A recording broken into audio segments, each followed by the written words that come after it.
vaatame, kas on tulejaid.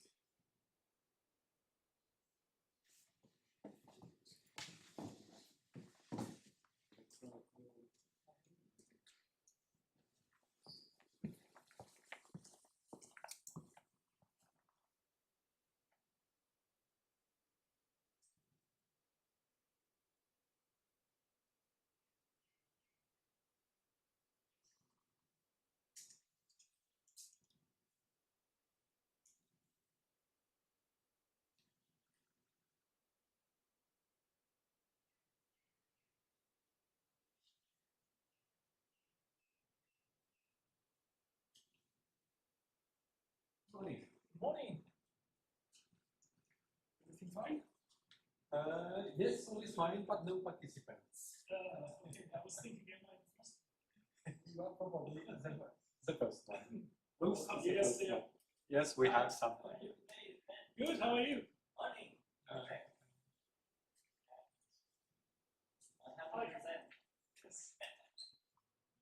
Okay. Yeah, very busy man. Yeah.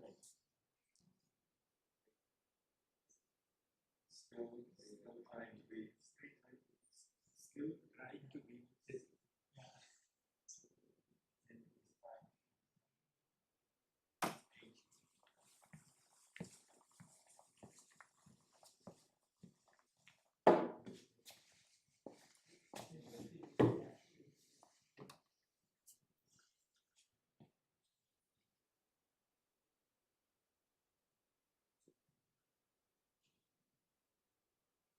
I have a question. I think it is good.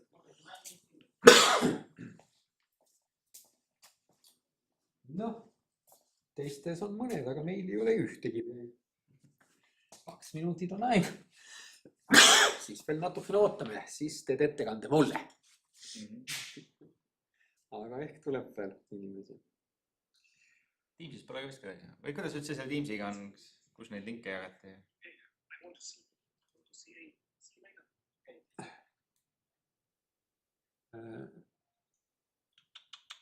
Teamsi saavad ka inimesed tulla, jah, et see on jagatud, aga ei ole kedagi tulnud.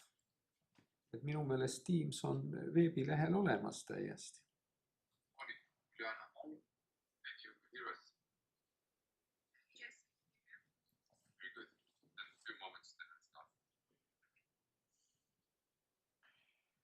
Nii, ma võtan mikrofonid maha.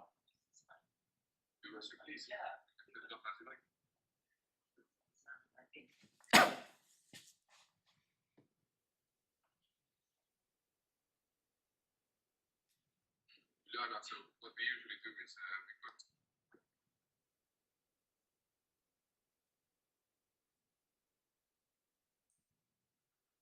Nii, nüüd ma vist sain kõik asjad maha. Ei saanud ikka.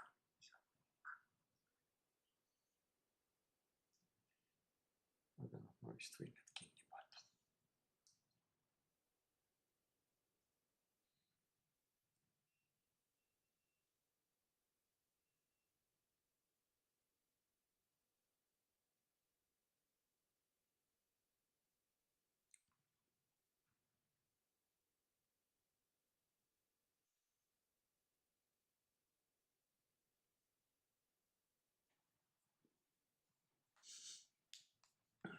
Olen vaatan. Oli teistel on.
Kuku me alustame 9.15, ootame natukene ja kui kedagi ei tule, siis me kolime ka sinna 110, et teeme kõik ettekanded seal. Okay. Et oleks rohkem kuulajaid.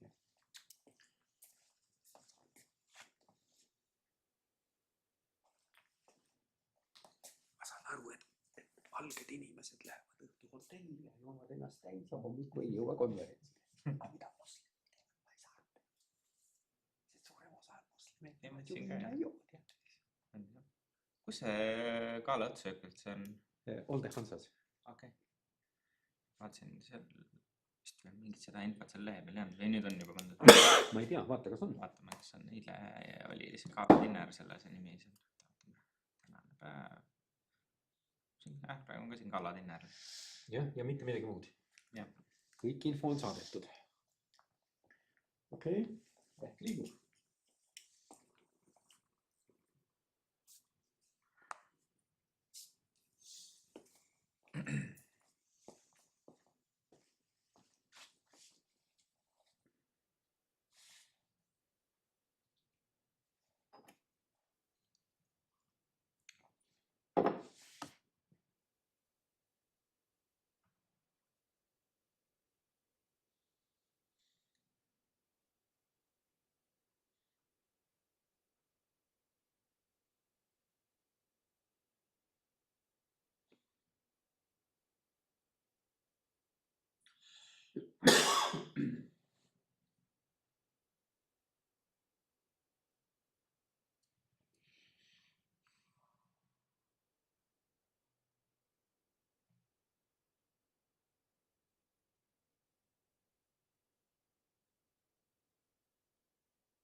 Hello.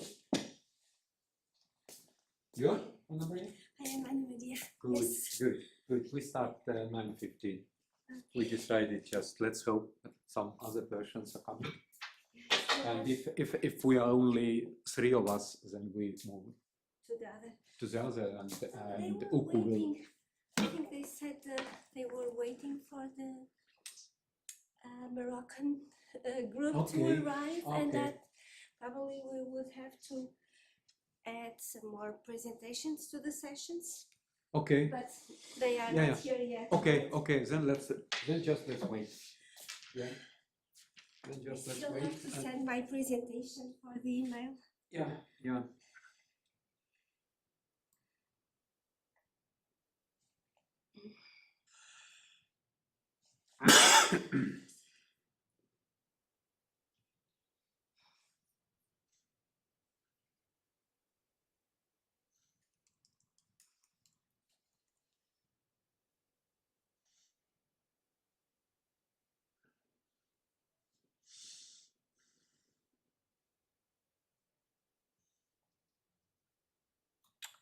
Kas sul on ettekandjad kõik olemas või?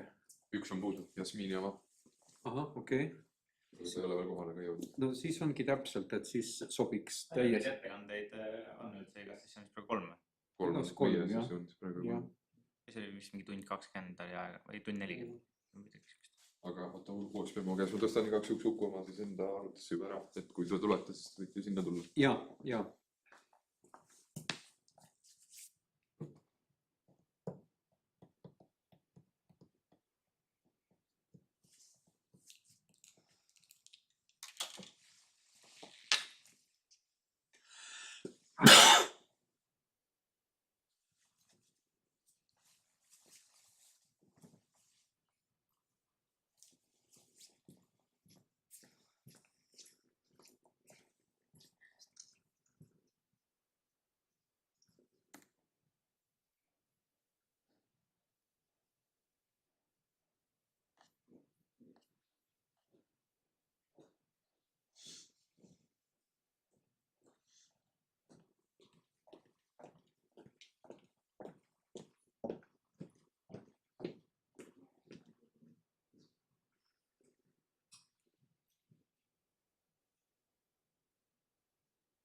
komm suhu, siis ma ei köhi.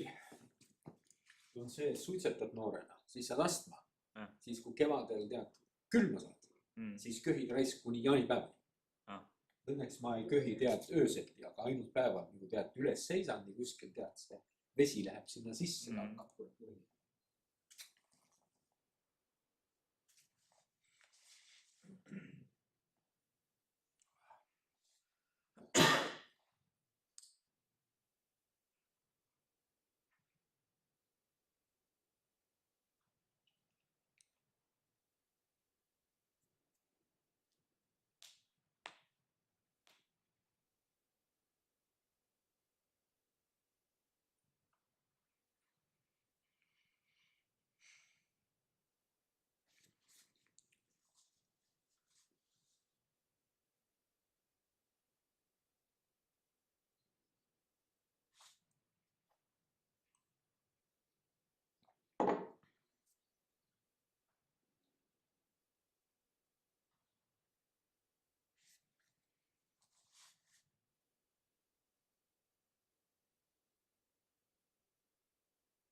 Liigume sinna.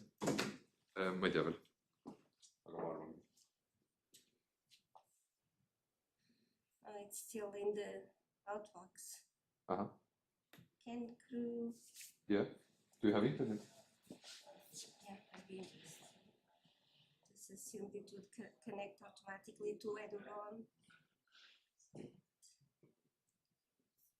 Actually, yesterday I had to go to definitions to connect. It seems you don't have Wi-Fi at the moment. Yeah, but I connected to Eduron yesterday, but I had to go here. Hello. Okay, try again now. You have internet now?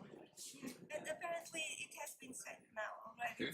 Okay. Okay, let's move to 110 and let's start that. Yeah, we have then we have at least some presenters and some listeners. Full scale. Yes, yes.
Voglio rimane. Dice? Oui. Ah, c'est sincero. Ah. Et comment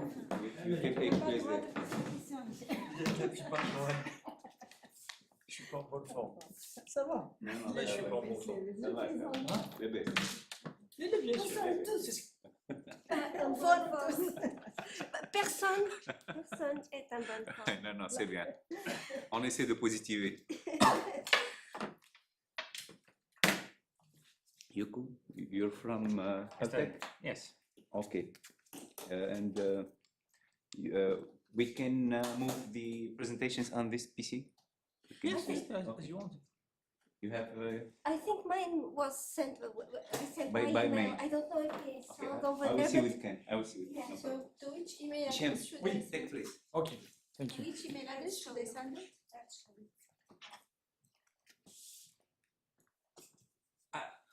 I think I should stay here. Huh? It's better, I think. Yes, perhaps. Maybe Gunnar knows.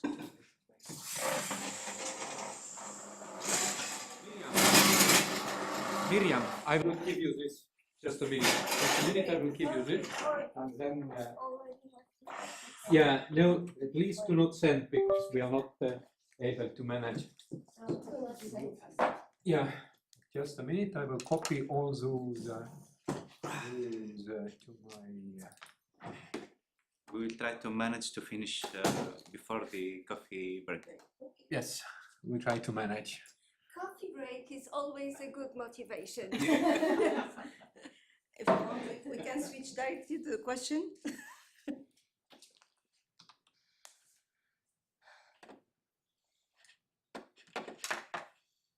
We have 1 hour. On the conference program, Yeah. one moment, just because I'm looking, Uh, it's updated, yeah, session 3B. It's updated here. which one? Session 3A, 3B. 3B. This is really. Dina Yahya, Anna Maria Suarez. Yes, Yeah. It's Anna. Amin, Miriam, Belkhir, Uku, it's you? Yes. Okay, nice. Pronounce So- it correctly. How Yuko? it's your last name? Sidou, Ja ou Kha? Thank you, Gunnar. Silva, Thank you very much. Sildua. Silva, yeah. Okay, perfect. Sorry if I'm butchering your name. Sorry? No They worries. are in this file, And in it's this you. folder. Yes, Hugo. they're in Ah, this Hugo. folder. Hugo. Maybe, but- It's your first name? I will manage here. I'm from Estonia. Just- the- No, I'm presenting. I'm presenting. Ah, you are presenting? Yes. Yes, this is here. Scarcity and service export. Dina, yeah, okay. And you also It's sharing? No? you? Hichem is sharing. Okay, sorry. Sorry. What is the, I'm presenting. you are presenter? Yes. Okay, thanks. That's a cool But session. I will wait for. Good morning, everyone. We can start? Yeah. Oh, we are waiting for your presentation. No, it's Ah, already. no. Oh, Who we is have- first? Anna. Anna is first. Okay. Then we can start. Okay, good evening. Good evening. Good morning, everyone. My name is Hisham Sadok. I'm from Rabat University in Morocco. And it's my pleasure to share this session exploring the intricate system between consumer behavior, social media, and digital advertising. We are gathered here to discuss how technology from the devices, your wrist, and maybe the influencer on our screens is fundamentally rewriting the rules of engagement. Our session today will bridge the gap between high-level data framework and the deeply personal psychological drivers and modern consumers. We will navigate 3 distinct dimensions of digital landscape and digital economy, and to maintain a rigorous yet fluid dialogue, each presenter will have 10 minutes to present his paper, and we will follow by some dedicated period of collective question and inquiry. We will start with the first paper. It's entitled Fitness on Your Wrist, Behavioral drivers of smartwatch use, presented by Ana Maria Suarez and Dina Yahya.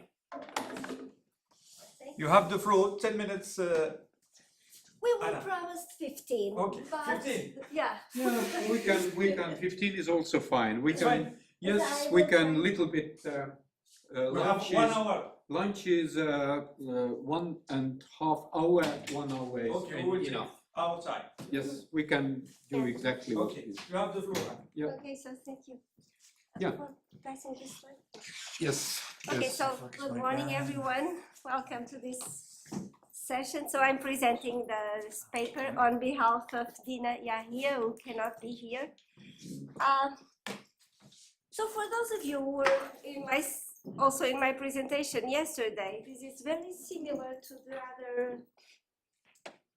In some points, it's very similar to the other work, to the extent that both Mena and Dina did their researches exactly at the same time.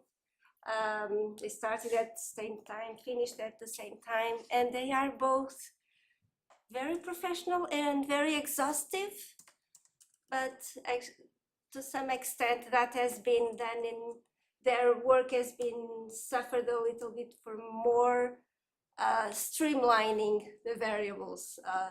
So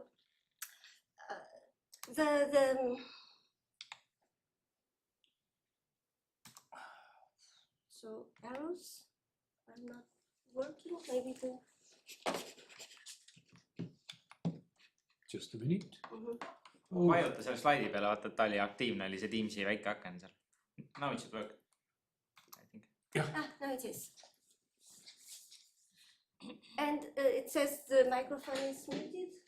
I don't know if it makes a difference for people online. I was muting when I was clicking here. seal sellesama väikse akna pealt saad jälle panna, vaata, alt. Mikri. I don't know if there are nüüd ta people läks online. jälle kuskil lolli kohta. See on see. Nii, sorry.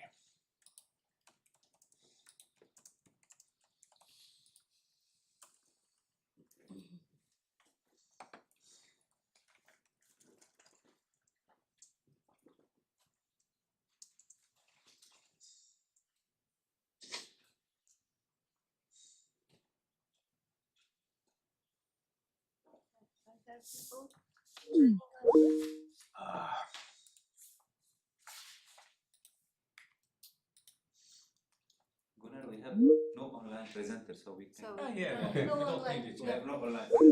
Okay. Yeah, so the motivation for this research was wearable technology and the increased interest in monitoring and tracking fitness and health parameters. And so smartwatches emerged, fitness smartwatches emerged as one of the most common, most widely adopted wearable device. And so we focused on this. And research, when we started, showed that this was predicted to continue to rise, fueled by these concerns for health, the evolution of technology, etc. However, also our initial perspective into this show that for one side, despite this interest and benefits, for one side, not only the continuous adoption, so the adoption rates were there, but continuous use was, people were quitting after adopting the technology. And also in Egypt, that's where Dina is from, Egypt showed a low adoption rate compared to other studies. So low adoption rate in Egypt, high abandonment. Also, although there was substantial body of research looking into the acceptance or continuous usage, but often more studies were more from the technology perspective, and so we thought that there was a need for a more comprehensive study in this different context, focusing in Egypt. So we have different models looking at technology adoption. We saw that there was, at the time when we started, there were only 2 studies exploring or studying smartwatch adoption using the unified theory of adoption, UTAUT, for short, UTAUT2. But also there were 2 studies using this, but they were not adapting to the context of health context, health and fitness related product. So that's where this study fits in. So tries to address this gap by proposing a comprehensive model using UTAUT for users and non-users. So for users, continuous usage; for non-users, intention to adopt.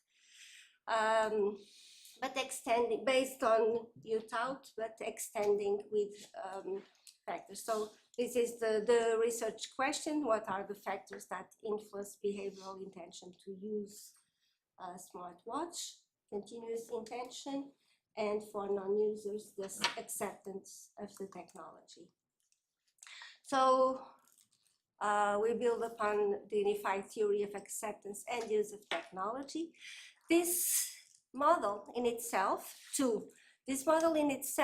already sums up and captures 8 previous theoretical models. So the theory of reasoned action, theory of planned behavior, TAM, the technology acceptance model.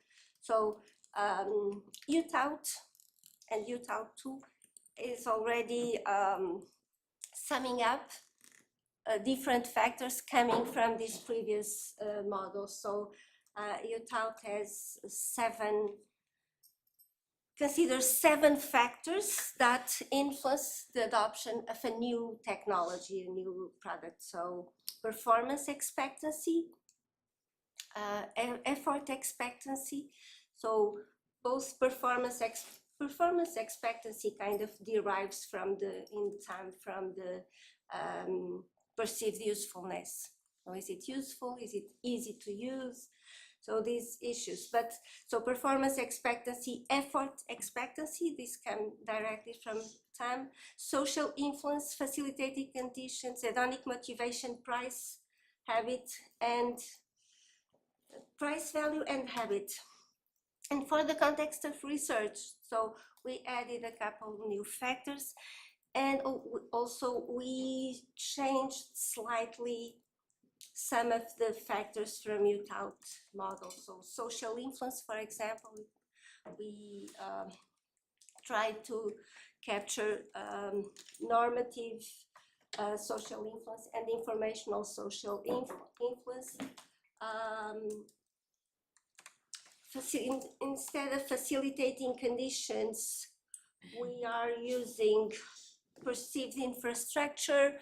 So we base on UTAUT, add some factors, and also adapt to other factors. So,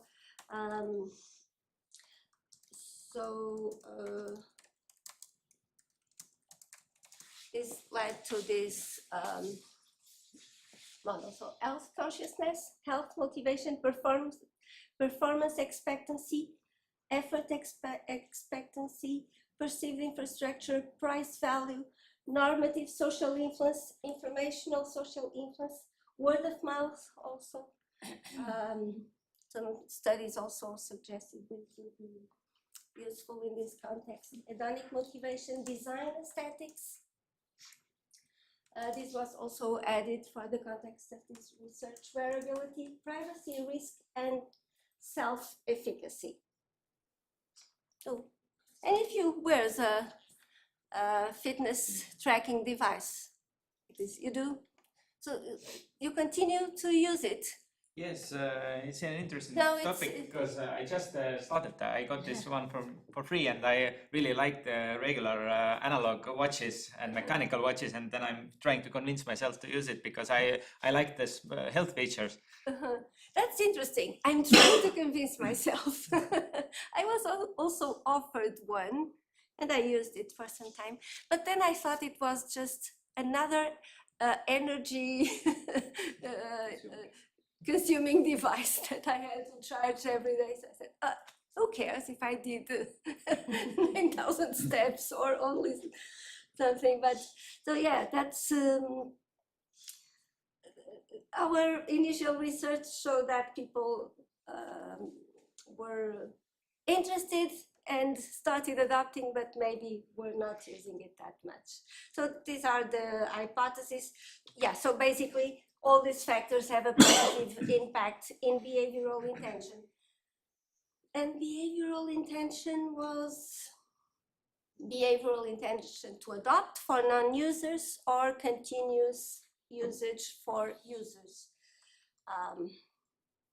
So this is we conducted a survey in Egypt using validated scales, non-probability sampling, but we tried to target through snowball sampling, people going to fitness and to the gym, things like this. So our final sample, 600 cases, 327 for users, 200 for non-users. So some information about the scales that we use for each of its respective sources. Yeah, and so we used structural equation model, starting with a measurement model, and then so we have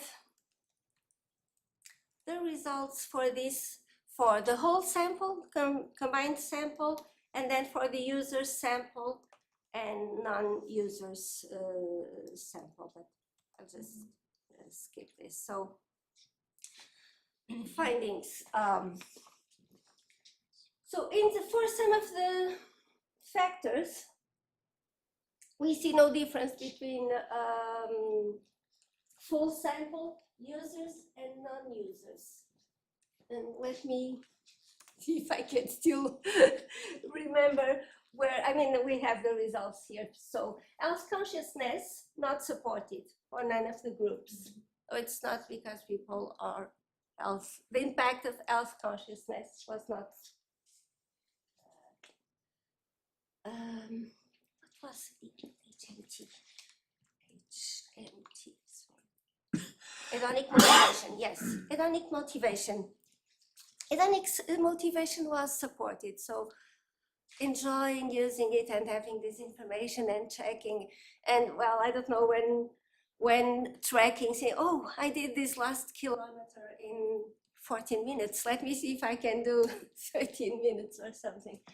Perceived efficacy also supports effort expectancy, not supported. But yeah, at the same time, this is easy to use. So perceived PI, perceived infrastructure, supported but not supported for the non-users. So maybe the non-users, it was not supported for them. Perceived value also supported. The social influence, normative social influence,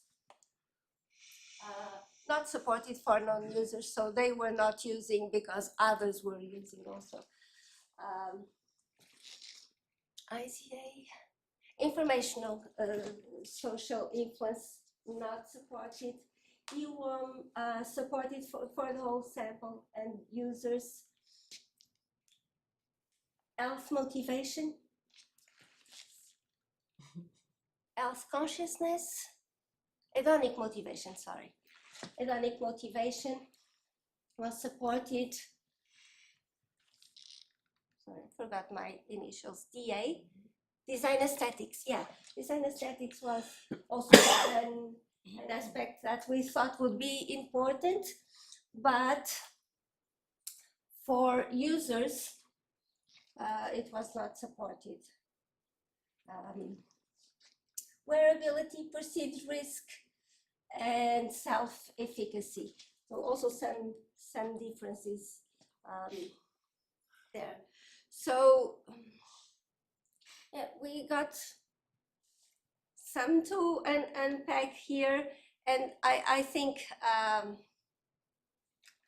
we did not yet go into a lot of depth into how these differences and how relevant they are and why these factors. So we just have this combined results. So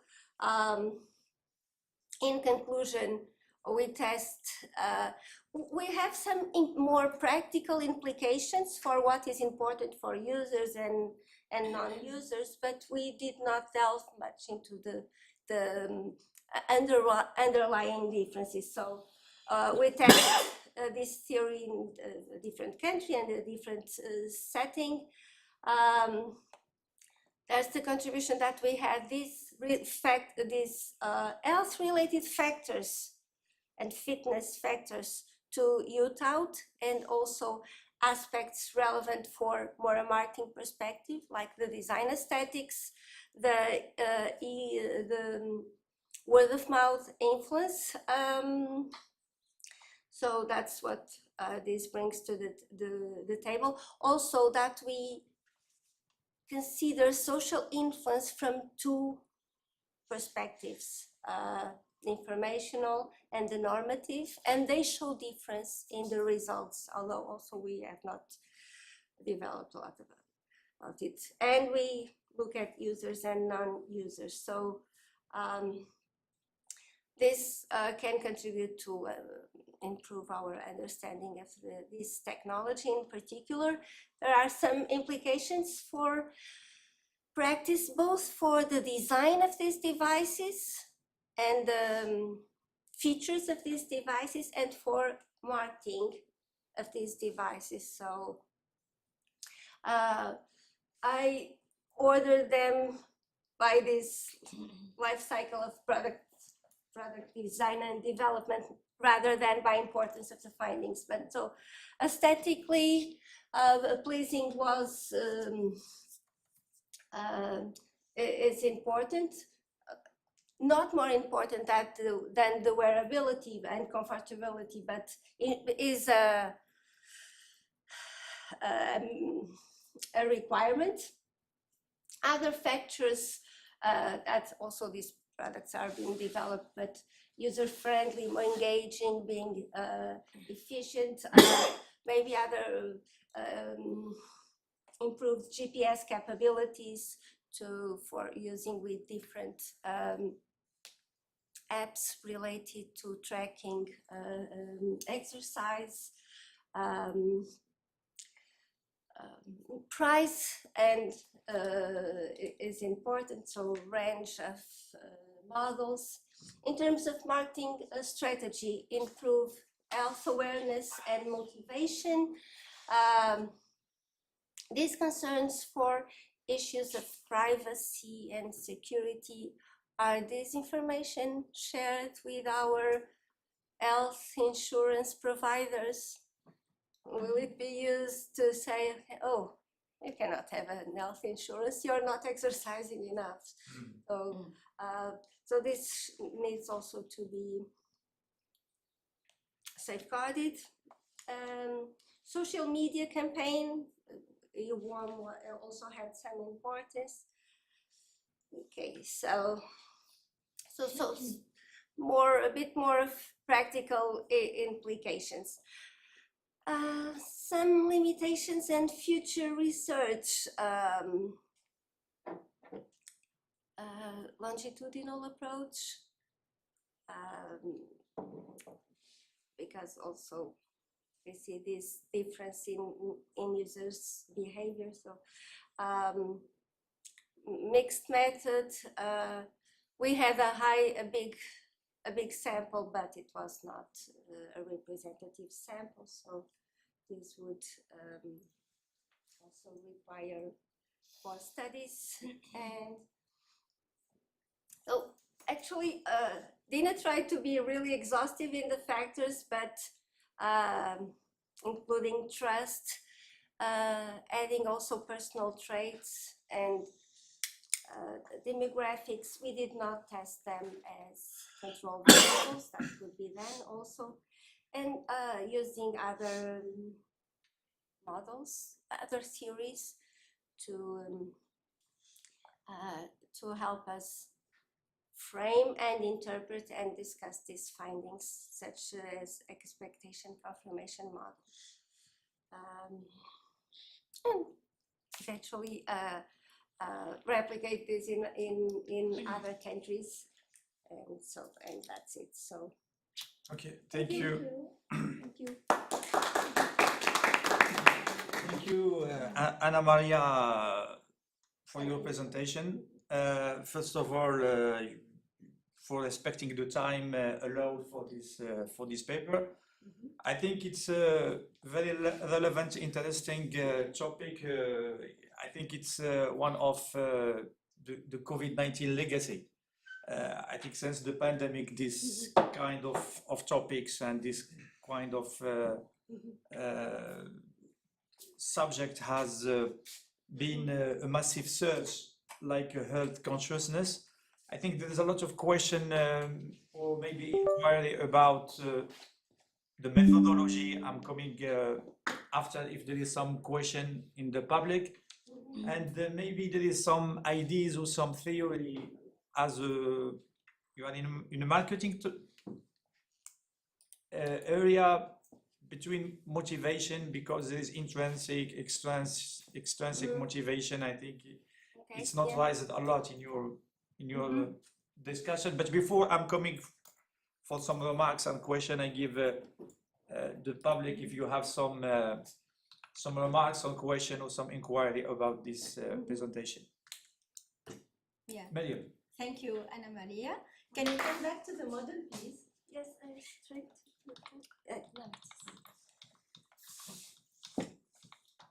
That's it, yeah. Okay. So it's more a reflection than a comment or a question. Because when we have models like this with many determinants, it would be difficult later to for companies, for managers to take actions, because at what level should they act? So do you think that does it make sense to find a kind of hierarchy between these determinants, such as some determinants are those that may trigger the whole process of behavior intention? So in that way, we can really propose or give brand managers with some actionable findings. What do you think? Could we find this kind of hierarchy according to some theories or models? Yeah, well, we could, where is the one before, of course. Could also try to group in more technical related aspects. The social influence, actually, this is already an E1 group. Hedonic aspects, so more utilitarian aspects. That's actually really a nice idea. Utilitarian aspects, hedonic aspects, health-related aspects, because I think we could group some of these under these categories. So yes, it would provide maybe a broader view. We could still have the sub-factors there. Okay. The second one is following the discussion with how it's our colleague Uku. Does it make a difference between whether the person is buying the watch by himself, or does it he received it as a gift? Because later it will. Is there a difference in the user's intention? Are there some unintentional consequences of having received the smartwatch as a gift? We have We not can considered explore- that, but that maybe could be Yeah. A factor. Because yeah, usually it's many kind of people gift. receive this as a gift, or that's also I my probably case. think too that when it's a gift or when you buy it yourself, then you have made this decision and you have justified it for yourself. So you spend your own money. But when you get it gifted, then The you are maybe relationship is just not so invested in it, but you could get used to it and like it. And if the person who gifted it knows you well, then it's. This is, I think this is a good question. To what extent does social signaling? Because it's like you have a motivation, intrinsic and extrinsic, and maybe to go to this question when we search for modeling, I think it's always important to have a parsimonious model Yeah. with 3-4 variables. I think there's a lot of hypotheses and a lot of variables if you want to test and to comprehend what. And the second question, I have something like in your panel data for the marketer, there is a segmentation of the users, and if you ask anyone what you are doing, I think it's not a good idea to understand what they are doing, because between someone receiving as a gift and something buying and maybe understanding what he's doing and investing sometimes in this gadget, I think the answers or maybe the motivation is not the same. Yeah, and we try to get some people doing sports, but we could just use this as control, because there's also different levels of investment in exercise. I just do trekking and walking, or so I'm not really interested in controlling the, I don't know, heart rate or something. But for other people may require more parameters, or may have health conditions that require controlling these parameters. So that's also important. So for one side, we should add more factors. For the other, maybe narrow down, but yeah. We have some data here that we could still explore more in depth. Yes, and I think that maybe for this model criteria, there are so many of them. After grouping, we could run perhaps Dematel method on it, which I'm really familiar with, which will show us the causality of these, which causes which, and which is the leverage in the system, because the value, perceived value, might come from health benefits plus social, like how good you look, and then the value is the result, not the cause. Yes. Because then we can focus, okay, we have to increase the first two, then we get, as a result, we get the third. Yeah. This is the mean of a model, just to have a simplification of a reality, but not all the reality. We don't need all the variables. One question, and maybe the last one. I wanted to ask, did you also take a look at do these devices actually provide any real benefit? I mean, this study, I think, is about why people decide to start using and why they think it makes sense to continue. But does it actually help them to get fitter, or I don't know, get better sleep, or anything like measurable in real life? No, just their perceptions about the perceived the perceived results they would get for this. But yeah, that's also interesting. It should be longitudinal. It's like should follow users to find after 3 or 6 months if it really helped. Yeah, This is the paradox between senior social signaling that I'm interested about health and utilitarian benefit from this investment. Proposing just to buy. Actually, we started 1 year ago research, and it lasts part of this till 2028, part of this till 2029. And the question is, what can be the clinical value of smart watches? To combine clinical smart watches with Estonian e-health related data, and we have actually 3 groups of let's say persons we are studying. One are absolute or really ill persons. They are actually covering from heart, stroke. So we have 50 and 50 persons. One do not use smartwatches, others are using, and there actually the sleeping pattern and the walking distance is relevant. It's absolutely relevant for helping people get back to mostly normal life. The second group are chronical, with chronic diseases, actually men like me who have any kind of issues already. And the third one are absolutely healthy persons, young, 30 to 40, who are actually under the occupational health control. Every year or two they have to little bit, and we we just wanted to understand, is there any clinical relevance first, and second, are there some smart watches that performing a little bit more accurate than others, because they are also measuring blood pressure, they are measuring some other things. So we try to evaluate all of this. Okay. Interesting, very interesting. Thank you.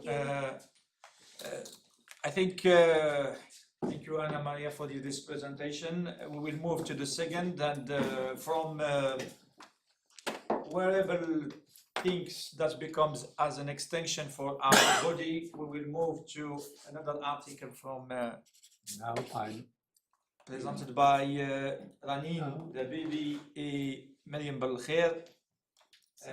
I think we will shift to the scroll. So scroll, we are scrolling. This one. No, that was mine. Okay. The paper entitled Disclosed, yes? Disclosed but doubted. Identifying drivers of lower skepticism towards sponsored influence. It works or not? Right? Content on Instagram. No? Yes. It works. Good. Okay, What do you mean you have by the floor. school? We are Scrolling. us. Scroll. Okay, scrolling. Yeah, scrolling. It's kind It's of. what that? Kind of. Yeah. Kind of. So, hello everybody. My name is Mariam Belkir. I'm an assistant professor of marketing at University of Sfax, especially at Faculty of Management and Economics. I will present this paper. Reni Dabibi is my student and my co-author. Unfortunately, she wasn't able to come. She already registered to the conference, but she wasn't able to get even an appointment for the visa. So I will present this work. Disclosed but doubted, how to identify drivers of lower skepticism towards sponsored influencer content on Instagram. So let's start by some statistics. Today we have research showed that we have about 75% of internet users are scrolling to look for health-related content on digital platforms. On the other hand, digital brand managers, especially in their health-related fields products, are using and relying on digital platforms and social media platforms to communicate, and they allocate much effort, substantial effort of communication for their health and lifestyle using influencers, SMI, social media influencers. At the same time, this industry of social media influencer is believed by that 83% of brand managers believe that social media influencer as is effective, and they are switching their communication spending from traditional advertising and traditional even ads to social media influencers because they believe in the effectiveness of this new tool of communication. They even plan, according to statistics, into 2023, 67% of them plan to increase their budget for an industry, the influencer marketing industry, according to the Influencer Marketing Hub report of 2023 also. This industry reached $21.1 billion and is expected to grow. So here we have a complete industry, a complete switching of communication tools, and in the same context, at the legislative level, sponsorship disclosures now are mandatory in about the majority of countries around the world.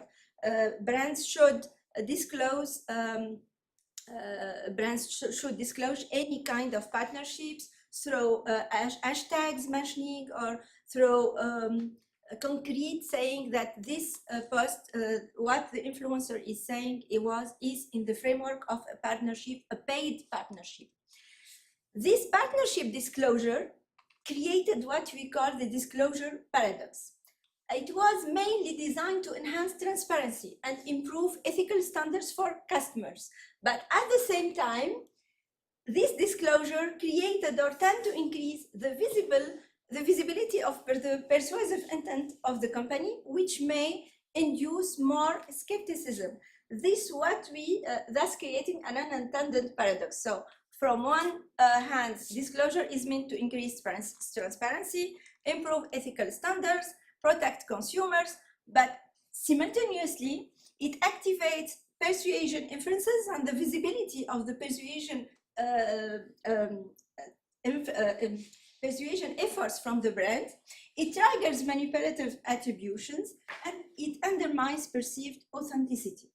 So, literature, when we looked for literature, we find that up to 1995, 94, all the literature relied on the persuasion knowledge model created in 1994 by Freestad and Wright, where consumers according to this model, consumers use their knowledge of the persuasion tactics to interpret influence attempts. So the disclosure cues activate this persuasion knowledge and prompt to scrutinize and foster skepticism. However, we know little about what comes before this triggering of this influence, this knowledge of persuasive tactics, or how do individuals infer causes of brands. And that's the main contribution of attribution theory, proposed since 1958 by Haider. According to this theory, individuals infer causes of others' behavior from external cues. So in the literature, we know that consumers are knowing according to persuasion knowledge model, but we don't know how consumers will use this knowledge to contribute their own thinking or their own evaluation of this sponsored sponsored post. Thus, we will try in this study to identify and test the determinants of consumer skepticism that will, according to the theory, it will happen following the attribution cues that consumers will notice. So how to identify this consumer skepticism toward Instagram sponsored content in the context of disclosed influencer brand partnership based on the attribution theory. So for this, we opted for a mixed design following with qualitative and quantitative experimental design. The first study was qualitative phase. The aim was to identify attributional cues and message features that followers use when evaluating sponsored posts in nutrition health context. We use semi-structured interviews, grounded theory for analysis. We use the 3 steps of analysis. We analyzed, interpreted 50 pages of transcripts. The interviews were run with 16 Tunisian millennials that are regular Instagram users familiar with SMI sponsorships. Findings of these qualitative steps allow us to identify how followers cognitively and effectively process influencer-sponsored content by identifying 4 key themes. So skepticism in this qualitative study, we found that skepticism is emerged not as an automatic reaction to sponsorship disclosure, but as a consequence of specific attribution and attributional and message-based cues.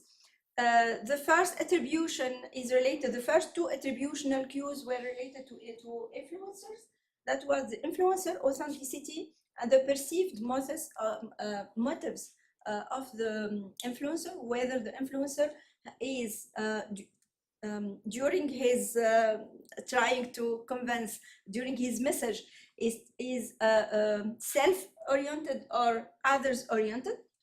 And we identified 2 message cues attributional process, which are the message characteristics, whether the message is two-sided or balanced, offer two-sided balanced details or only one-sided. I will just present this. And the last, the influencer product fit. So these are the cues, the message cues and the influencer cues that may serve as attributional cues that will be used by customers to evaluate the content of the message and to trigger in them the skepticism toward this sponsored act. Following this qualitative study, we were able to build our conceptual model. So following sponsorship, once customers are exposed to a sponsorship disclosure, they will use message-sidedness, SMI altruistic motives, and self-serving motives, SMI perceived authenticity as cues, as attributional cues to increase or decrease their skepticism toward the sponsored content. We suppose that perceived authenticity, self-altruistic, SMI altruistic motives will have a negative effect, will lower skepticism, whereas SMI self-serving motives will increase skepticism. Message-sidedness will have a mixed effect. If the message is one-sided message, the effect is supposed to be, it will be positive because it will increase the skepticism. But if the message is two-sided, balanced message, the effect will be negative. It will be decrease the skepticism, and this relation is moderated by, we suppose that it will be moderated by SMI brand congruence. And this level of skepticism, in order to test for the external validity of this model, we added 2 consequences by which skepticism will reduce positive word of mouth intention, and it will also reduce purchase intention. But honestly, we were more interested in the first part of the model. To test this model, we adopted an experimental design.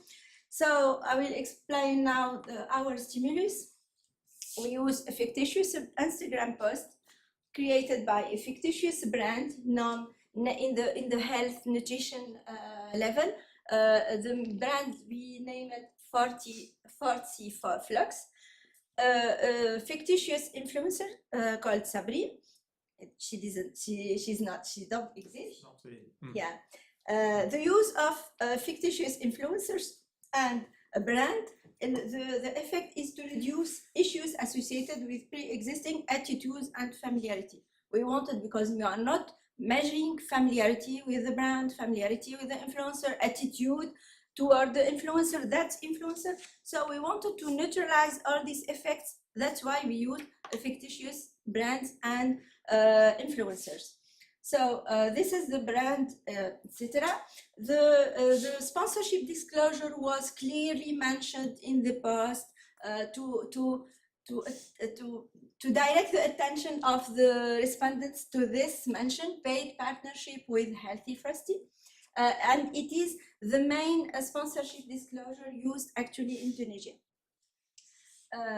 Then for sponsorship disclosure, so it was mentioned, and for message sidedness and SMI profile description, they were manipulated. For message-sidedness, we planned two scenarios. One scenario for one-sided message. In this scenario, the influencer, when even if she was to speak or we wrote it, she said, I recently became addicted to this granola from brand Healthy Frosty. It's a homemade with no artificial additives, made from organic oat flakes, gluten-free, high in fiber and protein, very tasty with dried fruits and crunchy. So it's only one-sided message that only contain positive arguments. And we suppose that this kind of message will increase skepticism. The two-sided message, it wasn't marked, I just marked it for the presentation.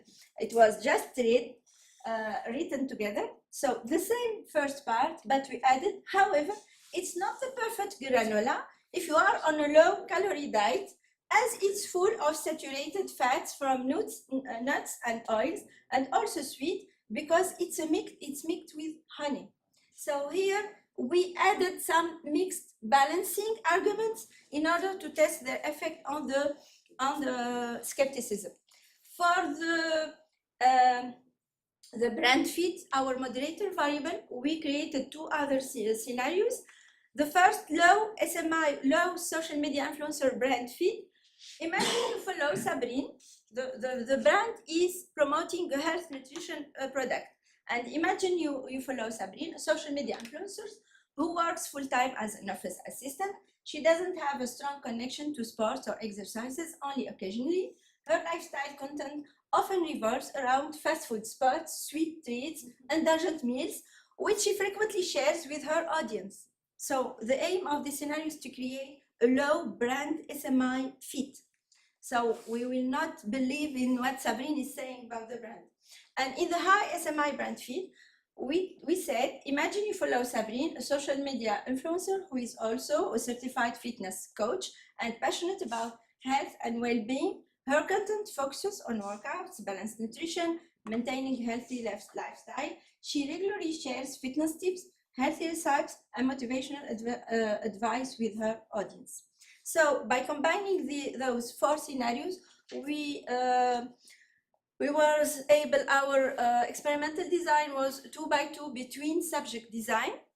We allocated 80 respondents randomly to each of these four scenarios: one-sided high fit scenario, one-sided low fit, two-sided high fit, two-sided low fit. We did manipulation checks to test if our manipulation are correct or not, and 86% of initial respondents sample correctly identified message types. We checked this with t-test that confirmed significant grouped differences, so we concluded that our manipulation may be correct. Then we tested the structure, the model using, we combined structural equation modeling and ANOVA for the moderating effects. So for the whole, after of course testing for the reliability, dimensionality, validity of the measured scales, model fits. Then we tested the hypothesis. All the hypotheses were validated, but we were mainly interested in the moderating effects. So to test for the moderating effects, and here was the real contribution of the paper. These are the findings. We find that we applied ANOVA with repeated measures. So we find that message-sidedness, the two-sided message, reduce skepticism. With the average, there is significant difference between the means. So for the means for skepticism is 3.15 for one-sided message and 2.8 for two-sided message, and it was significant difference. The brand, the SMI brand fit also the average for the skepticism is higher for low fit than for high fit, and this is what we supposed. And most importantly, the interaction effect is interesting, is confirmed.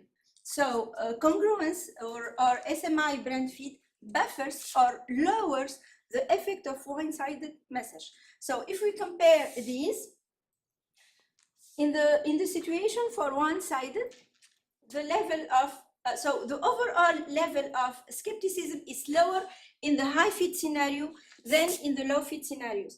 This means that the brand SMI fit can by itself lower skepticism. But when we deepen the findings, we find that in the case of one-sided, the one-sided low fit, yeah, the level of skepticism is high compared to the condition of the situation of two-sided, and maybe concluded, yeah, mostly. So this is the moderating effect. So skepticism in the high fit situation, the level of skepticism is lower than in the low fit, and if we compare the one-sided, the level of skepticism is the decrease of skepticism is more important when we move to the two-sided message. So these results mention that in this paper we were able to reframe skepticism as an attribution-driven process beyond the mere persuasion knowledge activation. Now we understand the attributional cues that are used by customers to increase or decrease the skepticism.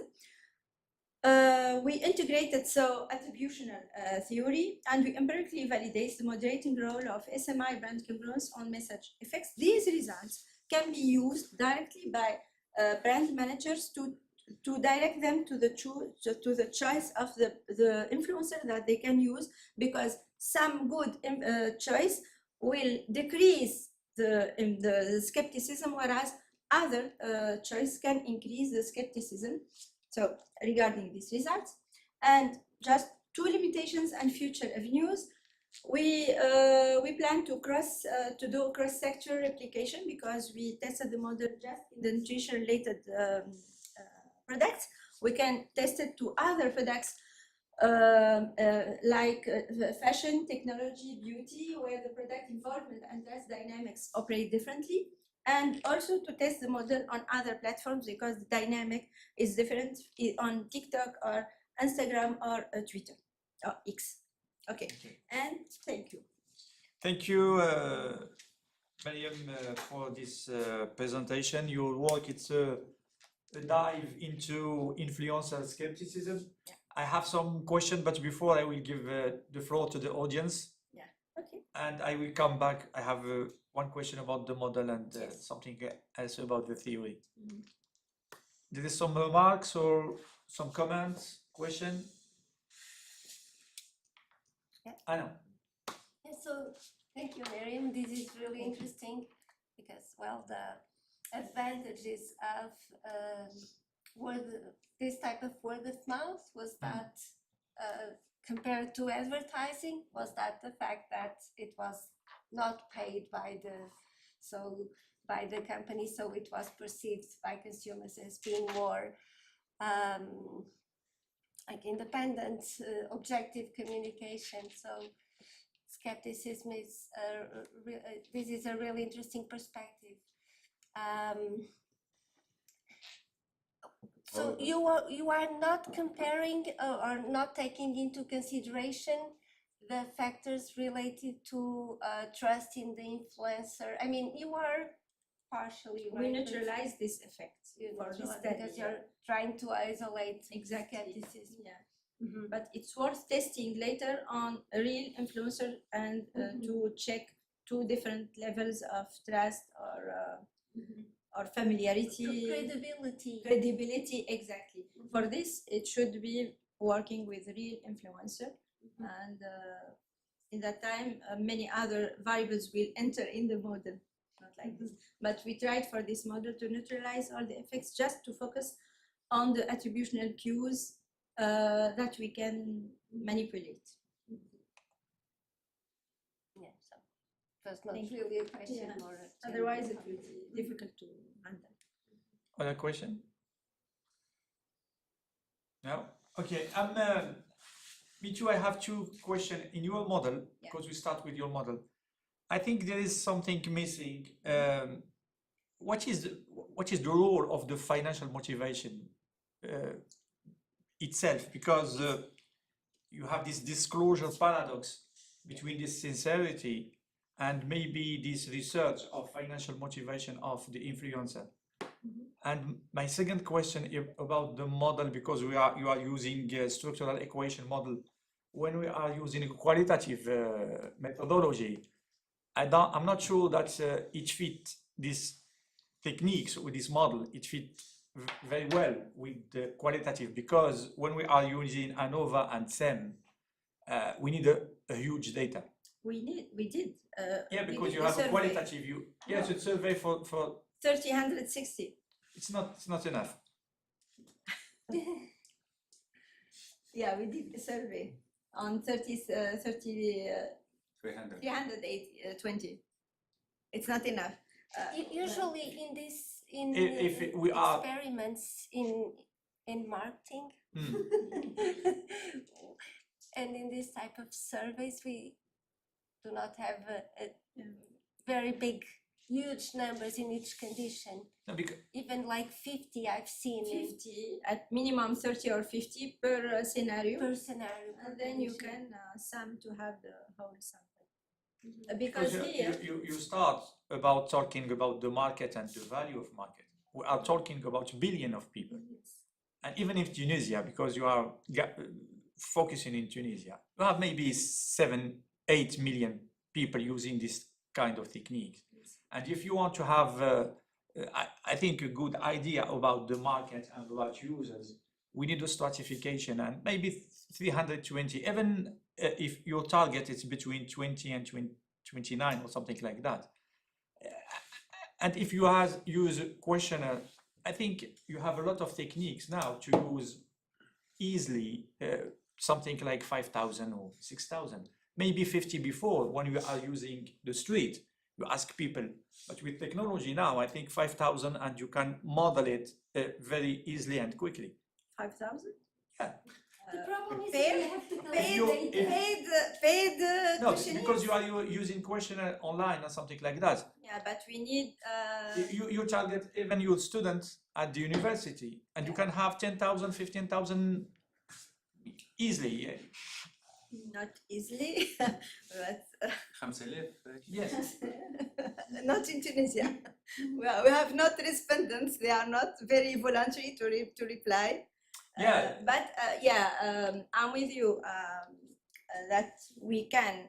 This was, for this paper, we focused more on finding the theoretical gap, to test, to do first testing, but now we are collecting more data to test the model, to validate it. And yes, but just to be sure, the items in each of the scales, the number varies between 3 and 4 items, though the model wasn't consuming many parameters, so we were able to test it. But yeah, we can think of increasing the sample data and use more certified sampling, because here is also a convenient sampling which has no generalizability possibility. Yeah. Okay, thank you. So now we have 22 minutes, because then starts 22 minutes. 22 minutes. Then Okay. starts Let's start for plenary session. Yeah. He did not. Thank you. ma teen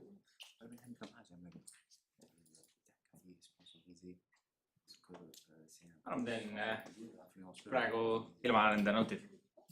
Okay, 1 moment. We will start for the third paper. It's I think we are starting in a work who address how for small player overcoming data scarcity in service export with UKU. Yes. Yes, right. You have the floor. You have 10 minutes or maybe Okay. 15 minutes maximum. I'll keep it swift. So, hello, my name is Uku Silda. I'm an early stage researcher and PhD candidate here in TalTech. And this paper was co-authored with my supervisor, Innarli. So, the I'll explain the context a bit to begin with. The services exporters face a different evidence problem. When you are a goods exporter, so you produce something and sell it, you have really good amount of data available to choose an export market, because there are HS codes, harmonized system codes, which means there are like 6,000 HS5 level codes that you can match your product to, and you can see exactly what country exports, what value, with what price, what countries import, how the trade flows. It's really easy to pinpoint and see, because the HS codes are really precise, like they are different if the metal pipe is pulled or extruded, and you can go really in depth with this data. And there are clear demand signals. There are over 190 countries reported in the Comtrade database. So it's a really great data source for goods exporters. But service exporters are in a much worse state. They have some very coarse balance of payments, indicators and things like that. But the issue is that it's really not granular at all, because a category like computer services can include everything from cybersecurity, business intelligence, logistics, software, everything just piles up under computer services, and it's no use for a SME to figure out where to export. So usually what businesses do, they revert to simple heuristics like which market is the largest, which are our neighboring countries, or things like that. But we are trying to propose a solution to these businesses, how to maybe make a more educated guess.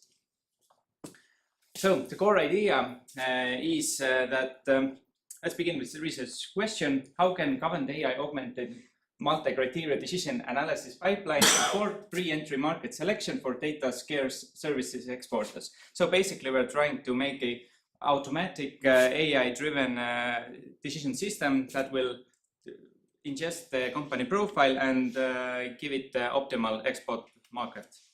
And the main idea then is 3 steps. First, we structure the input. We classify the company archetype. So is it a logistics company? Is it business to business? Is it business to government? So we classify it like that. Then we use macro proxy data instead of pretending that some actual data exists, because there is no data for logistics software companies exports. But using the archetype, we can match and model different proxy indicators to it. So for example, number of ports or population or access to internet, things like that. And we can think, okay, for logistics company, software company, what would be useful for them? It's probably number of ports, or are they landlocked, or do they have sea access, things like that. Then we enrich it. We take this hard data and we enrich it also using web scrape data, and then we synthesize. We put it all together, and the multi-criteria decision analysis pipeline calculates the optimal market. Then, because we don't have the precise data, we can't say the biggest market is the best for certain company, because different companies have different constraints. Some have few employees, some have low runway, some are really big and can take any market in the world. So there are different constraints. But what we then do is we try to figure out the structural compatibility and see what markets fit the certain company. So as I mentioned briefly, we have 5 main categories of observable signals. First, we have digital readiness, like e-government, governance development index, infra, then regulatory friction, if our product or service needs some sort of certifications, licensing, data rules, data residency, etc. Then procurement speed. When you are, for example, business to government service, you have limited runway and limited resources. You don't want to be tied up in 2-year procurement with Germany, for example. So you want more agile markets. And then partner ecosystem, because many services exporters need some partner integration or partner help in the target market, because they can't reach or do it all on their own. And the framework that I'm using is 2-part. The stage 1 is the evidence only part. So this has no decision authority. This doesn't decide anything, but it ingests the company profile, the data about the company, the financial data, etc. It classifies the archetype. Then using around 50 indicators, it enriches the profile with shortlisted markets, and every market has some hard data points. Then using the constraints filter, we filter out markets that definitely ain't a good fit. So for a really small company with few employees, maybe tackling Australia or Japan is very difficult because of the time zone differences, cultural differences, things like that. And then the last thing is agent enrichment, which different agents run searches on the web, and they find supporting evidence for all the markets we are interested in. And stage 2 is decision engine. This also works automatically using AI.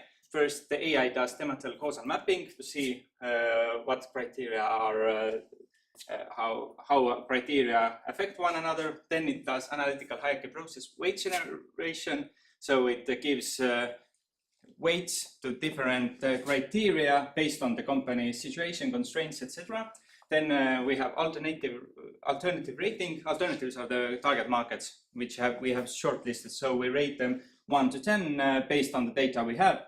Then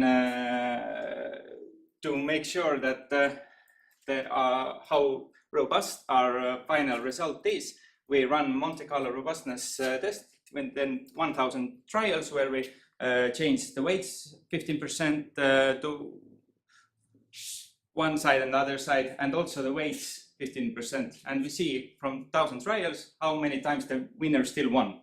So we can get the robustness. And then we synthesize the final report for the entrepreneur. Okay, I'll do it quickly. Just to recap, everything is audited. The AI isn't a black box, so we just don't give it data in and take the answer out. We can see everywhere. We can see what criteria were generated by AI, how they were weighted. Every rating has a justification. It says, okay, because of that data point, I would say that this market is 6 out of 10. And we can go back and see why the AI did it. And the deterministic NCDA math gives us the final answer. It's not the final result is not calculated by the AI. So the main claim is the process transparency, not the model only science. The model, we know model doesn't know everything. We know we don't have all the data, but if we can see why this decision was made, we can judge it. We can fix our models. We can give it more data. We can diagnose the result. So in my paper, we had one real company, which was anonymized for this paper, which is here, LogicQ Solutions. They operate logistics tech, so basically border control software, queue management in borders, things like that. And our system classified them as logistics tech. They are a hybrid business to government or business to business, because they can sell to countries' borders, or they can sell to like large logistics centers. They are less than 15 full-time employees and revenue below 2 million and declining for the past couple of years. So we classified it as healthier 2, so 2 out of 5 survival mode. They have some resources, but not very much. And 3 markets were shortlisted by the constraints we had. And then let's see what happened. In addition to hard data points, our agents found out from the web searches that Denmark has faster public procurement pathways. They have some really good systems there, and active tri-port digitalization programs. Germany has just a larger market, stricter compliance, framework agreements. So it's harder for smaller businesses to get into their commercial opportunity. So large options. And one different type of alternative was Saudi Arabia. They have very strict data rules. For example, all the data has to be held geographically in Saudi Arabia, things like that. But also they have Vision 2030 programs. So there's a regulatory push to get things digitalized. So, the final results in this demo case were that Denmark won because it's smaller, more agile, and better fit for this certain company. Germany was second, and Saudi Arabia was third. And I think I won't go into these numbers because this is just an exploratory case. It's not the ground truth. Then the Monte Carlo results were that 62% of the time in these 1,000 trials, Denmark still won. Germany was second, and Saudi Arabia only won in 3% of the cases where we randomly do the weights and ratings. So we can see that if the procurement lead time isn't so important as it is right now, and we reduce the importance, then Germany probably will win once we flip below 30% of importance for that. Okay, I basically covered that. Here are some just technical details. So what do we contribute? First, the service archetype logic, because we cannot map every type of service to concrete data points. We need some sort of archetypes, so we can say that we can classify by who they do business with, what sort of business they do, how they deliver their service, is it subscription or once, things like that. So we can have maybe 50 or 100 archetypes that will cover the services quite well. Then automated qualitative enrichment. Agents can retrieve decision-relevant evidence missing from the trade databases. So like articles, national web pages, info, things like that, and transparent synthesis. So the AI does the decision, but we can see exactly why it did that. The limitations of this paper are it's a single exploratory case, no post-entry evaluation yet. Recommendation is a model-generated hypothesis, not ground truth. Like every consultant output to English source and open data bias. So currently the agents search in English. So when we are, for example, looking at Saudi Arabia's market, maybe we should search in Saudi or in Arabic and the local languages. So and future work is multi-case validation and benchmarking against consultants at macro-only baseline. So the claim is that this AI-augmented multi-criteria decision analysis can make services export screening more traceable under severe evidence scarcity. And to conclude, right now, in earlier this year, in January, we wrote a conference paper. Now the thing has evolved into production architecture, goods and services tracks. So both services and goods, pre-computed intelligence, things like that. It's much more production ready, and SMA facing output has gotten better. And hopefully in Q3 this year, this system will go live in Estonian National Export Portal, where in 1 year around 10,000 businesses, small to medium businesses, will run through this pipeline. So we will get really good actual data, and also Enterprise Estonia export consultants will help us fine-tune the model, and just we can compare how they would have directed these companies. So to conclude, the best market is not always the largest market, but the market that fits the current company the best. So thank you. Thank you. Thank you for your presentation. You are looking for an interesting paper. It is the intersection between digital transformation, business decision in the management and in international trade. I give the floor to the audience, and they will come back. I have two questions for the methodology and maybe in the theory, because I think there's something missing. 6 minutes we have. 6 minutes. Okay. William, 30 seconds for me. brief one. Yeah, thank you so much. I have been teaching market entry or market selection from an international marketing point of view. So I found the tool very, very interesting to help exporters firms. So I just missed about the agent. You proposed 3 agents. Agent 1 is for regulatory friction, 2 commercial opportunity, and the third one. The third one was, I think, the partnership agent. Partnership, it's an agent that has been instructed to find suitable partners to in the market. Yes, in the target markets. Okay. So, for example, their own case, they would also need in Germany, for example, some system integrator there that can fit the sensors and can give 24/7 support for the companies. The 2 agents for market selection and the other for partner selection. Yes. Okay. How are I don't know. I don't understand. This is the question now. The first one was clarification. Introduction.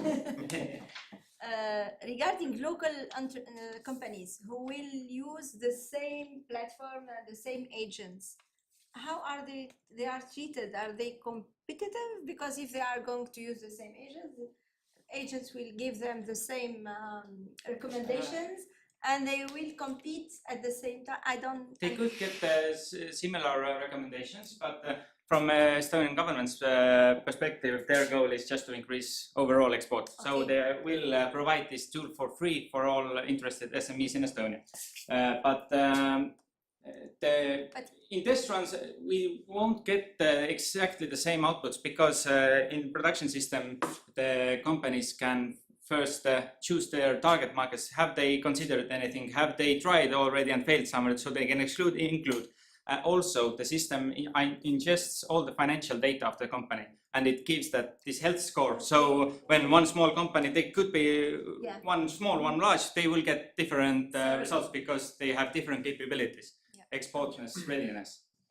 Brilliant. I find the tool very, very useful. And I can showcase it during some time. I'm interested, please. Okay, thank you, Miriam. She find that the tool is brilliant. I will talk about the originality and the problematic. I start by you start by saying that the major problem for SMEs is a lack of data to export their product. Yes. Services, especially, is the scarcity.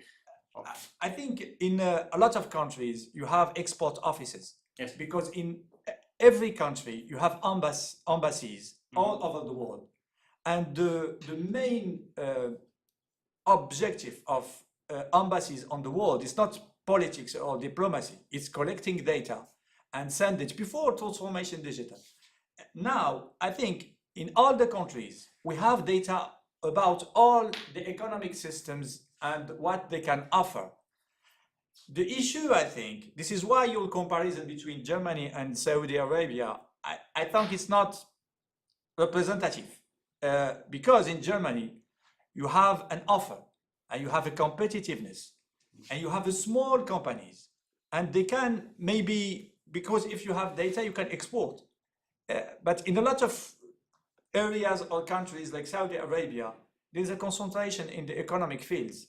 They don't have a lot of small SMEs looking for data to export services and products. This is why maybe just to reflect about the meaning of your problematic and the originality to justify what you are doing in your methodology and in the framework design. I have the last question is about how you can, because you, un moment, I put it here. Yes, about your multi-criteria decision making, MCDM. You have a lot of tools Yes. And you don't justify why you choose AHP? Analytical hierarchy process and Yeah. Mattel, yes. So basically, to begin with the market intelligence for export these agencies. In Estonia also, we have ACE, Enterprise Estonia, which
No, värske õhk on.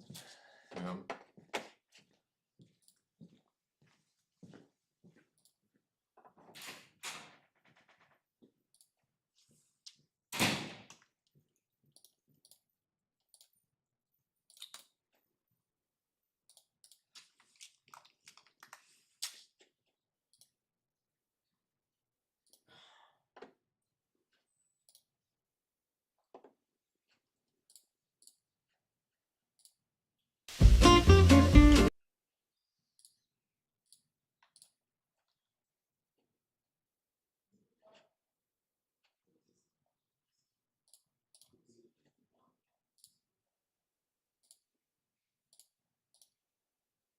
oota, sina oled siis, sina oled siin, eks ju? Jah. Just, ja mina lähen 110. Jah.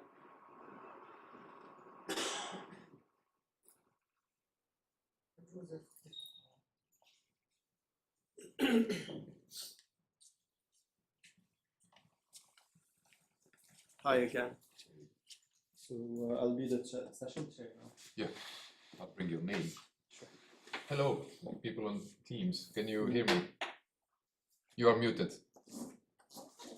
So we can. Okay.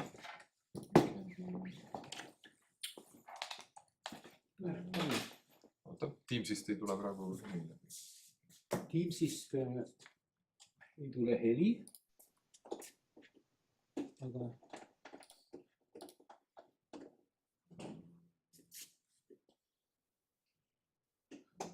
Can you hear us? Can you nod or something? We cannot hear you. You can hear us, yes.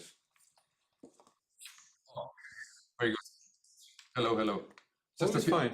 Yeah. Few more moments and then we'll start. Yeah. Few 18 minutes. 18 minutes. Yes, we start 12:20 because last session was little bit longer time. Yeah.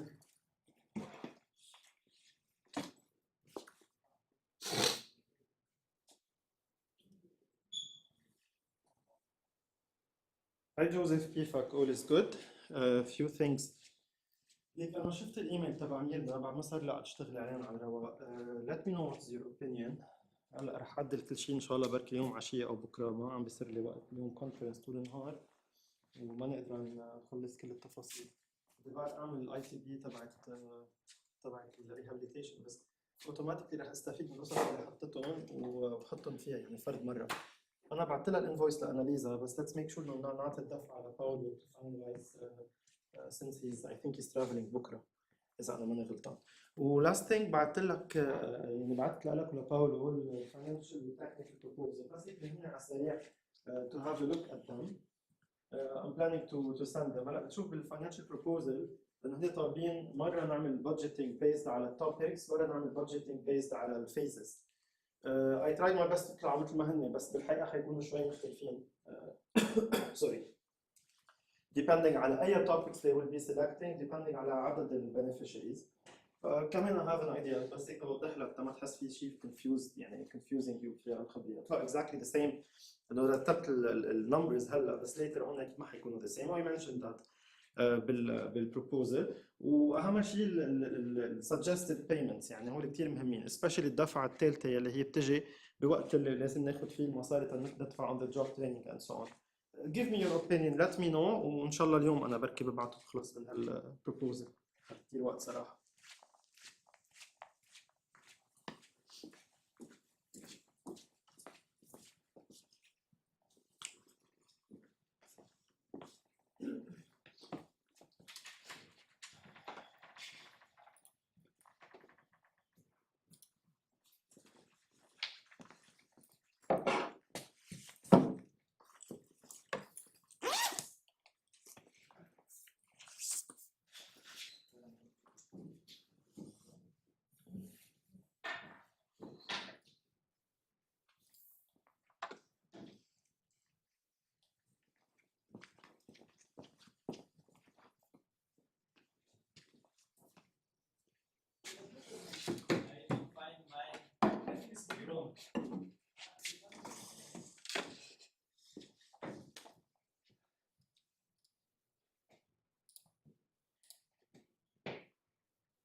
tule siia korra. Ja vaata, sul on siis see niimoodi. jah, see on fine.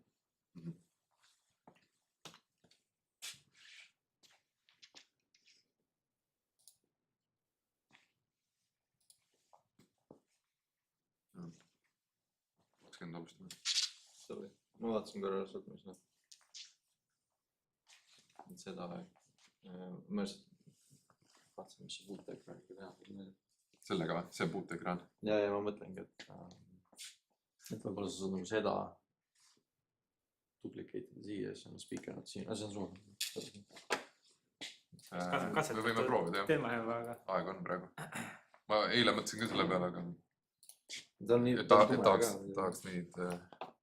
Duplicate on praegu. Aga see on, jah, ta tuleb vist läbi. Aga need, mis valitud meil on... Kõigepealt Identify või, et mis see?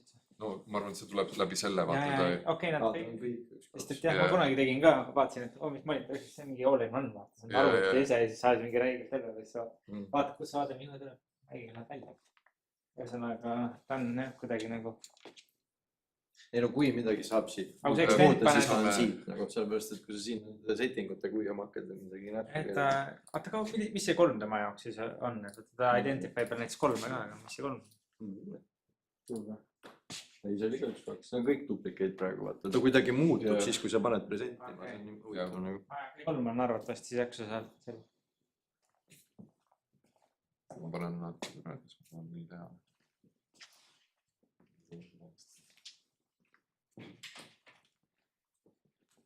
Mis praegu seal ees on? Huvitav, neid on nagu erinevad, aga see kuidagi... See on mingi... Kui sa lähed presekast välja, siis sa nagu näed, ta peegeldab mõlemad ekraanid, sa näed nagu hiirt, kui sa liigutad seal. Vaata, ta lööb need laiali siis, kui ma preseka peal. Nüüd on 1, 2, 2. Aga tegelikult ikka kolmandat ikka ole. Kõik on 1, 2, 2. Aga see on 1 on jah. Kas nüüd... Ma ei tea. Aga vaata, nüüd sa saad teha vist see Make this my main. Vaata korra, võtta see sama korra lahti, mis sul oli. Seal teeks see nupp aktiiviks. Make this my main display. Et kas nii ei saa ära vahetada või käivad need paaris tõndamist. Katked mul ei saa.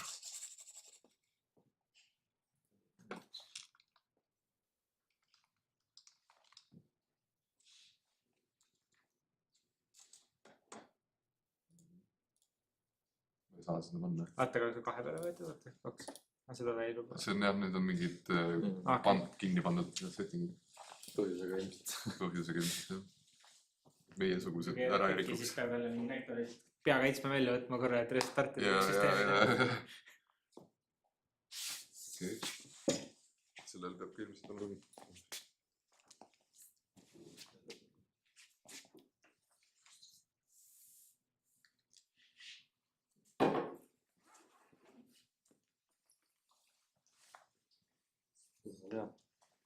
See on luba.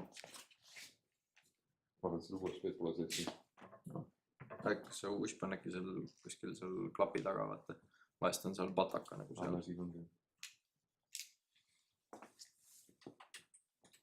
Ma endal tegin kunagi sellise lifehacki, oli kohe speaker notes ja siis lõpuks, umbes see sama setup oli, aga sellise riitega oled siis mäes, aga siis mis ma tegingi, oli see, et panin enda arvuti ja liitsin selle Teamsi kõnega ja siis enda arvutist esitlesin, aga siia näitas nagu selle arvuti läbi Teamsi minu ekraani vaata.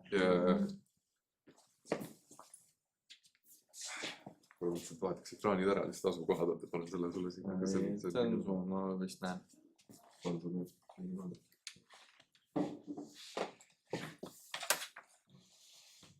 Kiutud muidugi täiesti pinges. Cable management. Saad hakkama? Saan hakkama.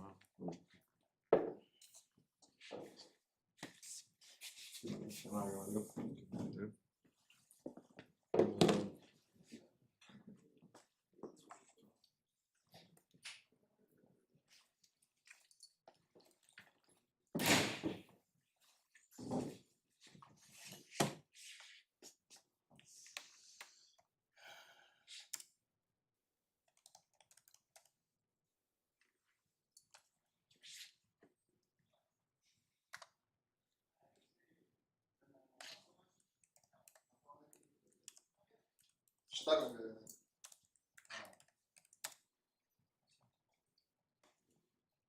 applications.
Did this start?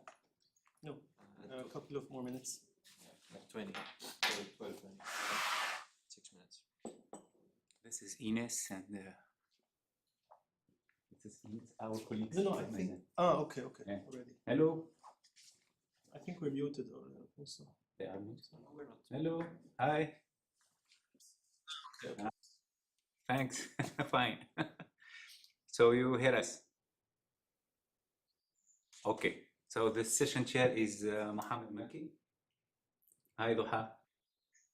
And so you are in the third position, I think. Hi, Duha. So we're not starting with the same order that I have in front of me in the program, right? Same one.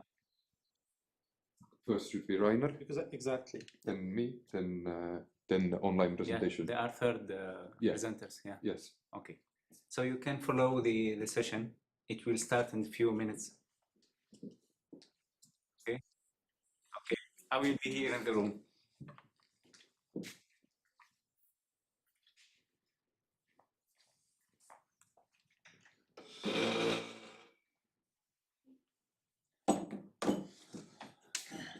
Okay. Yeah. They cannot see the room. We can switch it, but when someone is presenting, then, it's okay. Yeah, yeah. So you mean so the camera could show you? Like the classroom? everyone. It's possible. Maybe we can use that camera over there. Then they can see you and they can also see. We are using that at the moment. Yeah, we are. Yeah. Is it? Okay, Oh, that's the other one, Zoom. but then the presentation will. Yeah. We can't have two feeds at once. We can switch the camera Maybe to this this one one Well- for the Q&A. Maybe this one is better. For online presentations, we can switch to the room. They will follow all the session presentations. We will share with them. Yeah. I mean that when Ah, we have the when they online will version, then we present. can switch the camera to face the room. Yeah. So while we have like presentations in person, Yeah, it's we good. show those. Oh, I think it's better. But I'm not sure what the Teams no, people. it's not sharing. But in currently The it's not in the Teams Teams. people. Yeah. But can you select in Teams camera options there? Which camera to use? Okay.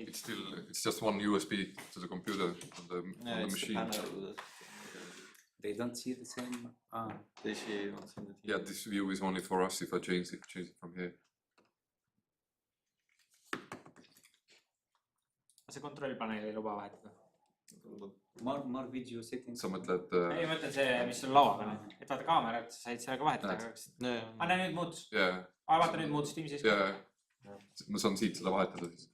So when we're doing the Q&A, I'll put the room.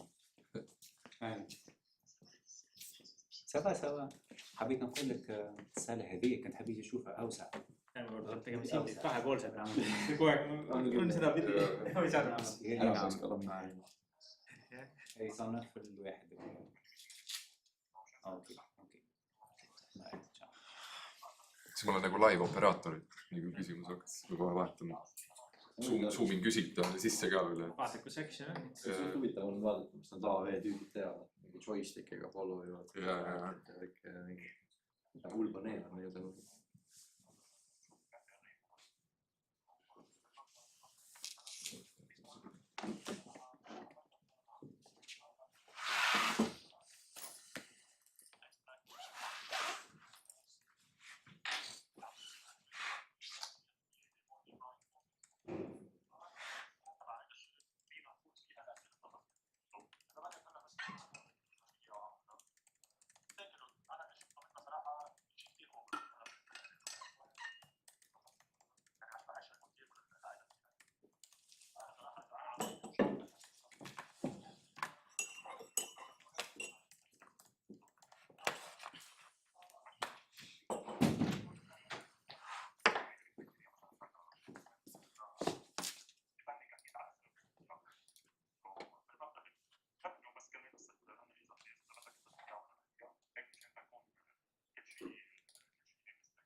So maybe we start. So who's the first team?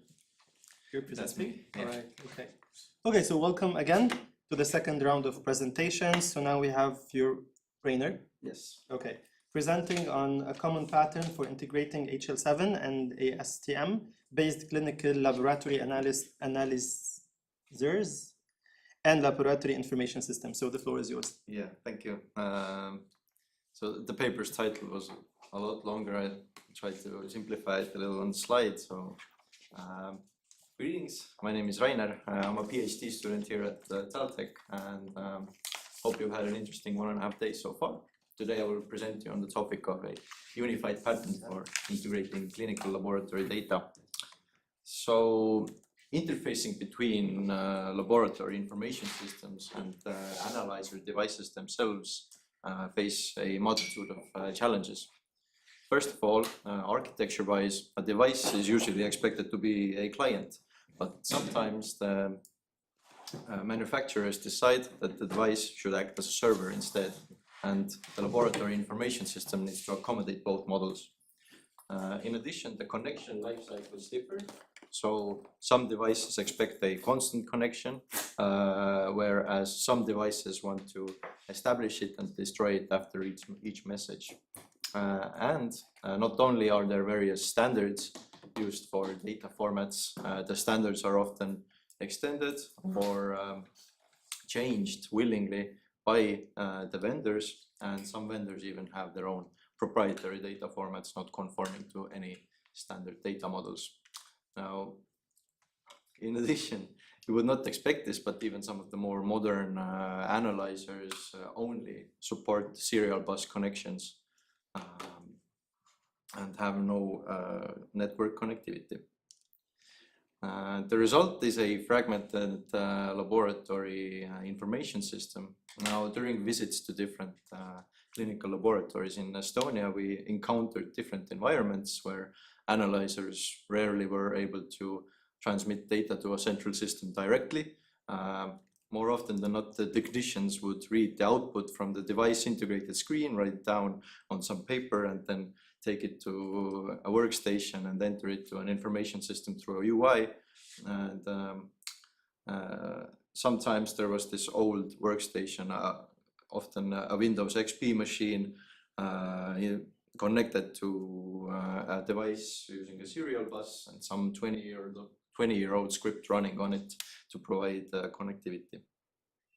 And it is not uncommon to see all of these options mixed together in a single environment. The underlying issue here is that between the devices at the central healthcare information systems, there is a widening technology gap.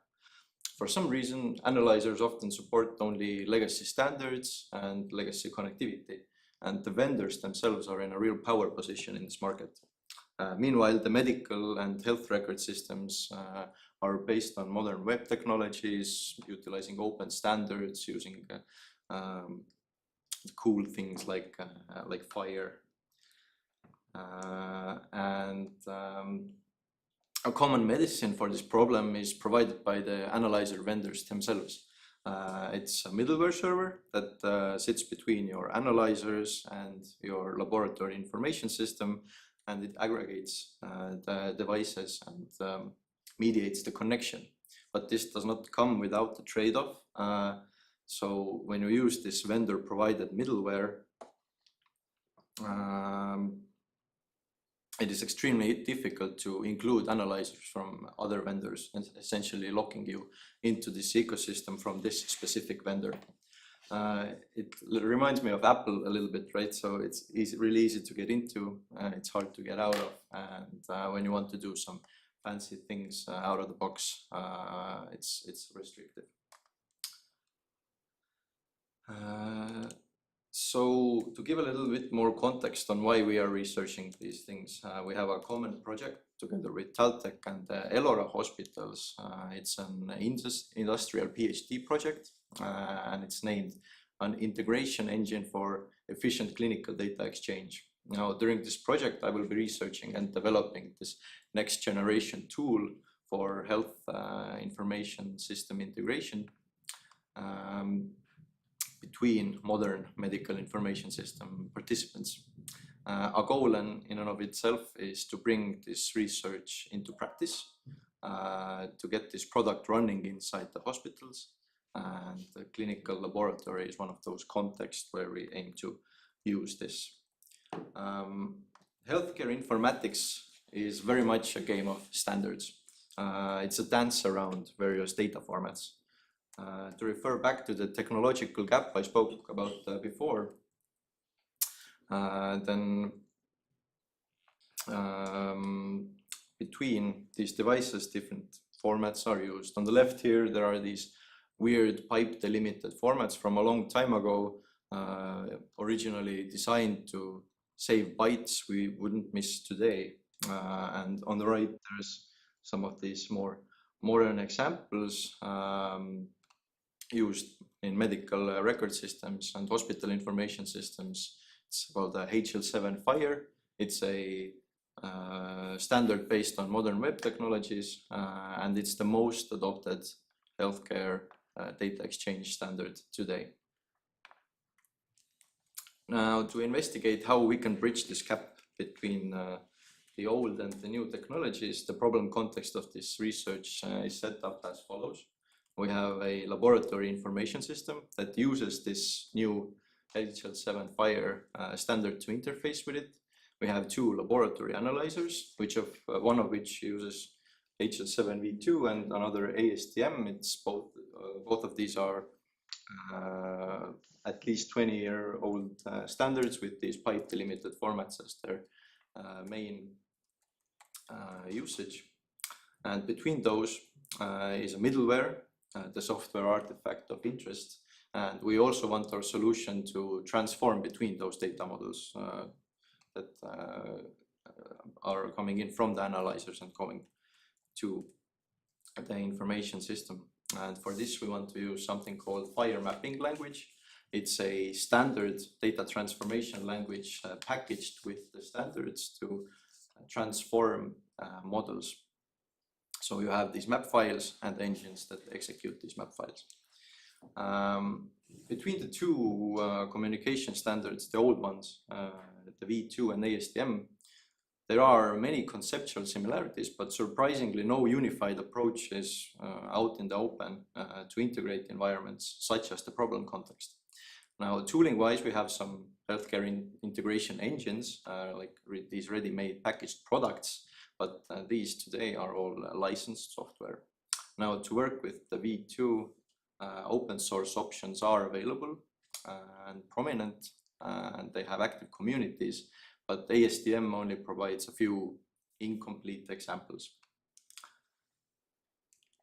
The methodology of this research is design science. During the problem investigation, open source options were for working with both HL7v2 and ASTM were investigated. Both standards were analyzed to define common abstractions and to bridge the gap practically between the old and the new, to use Fire and to manipulate data using Fire mapping language. A TalTech developed healthcare interoperability platform named Termix was used.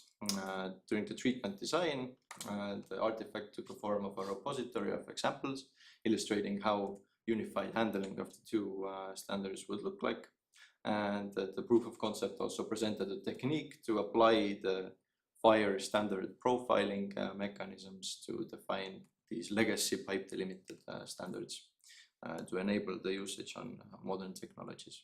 On validation a little later, and the implementation was out of scope. On to the results. So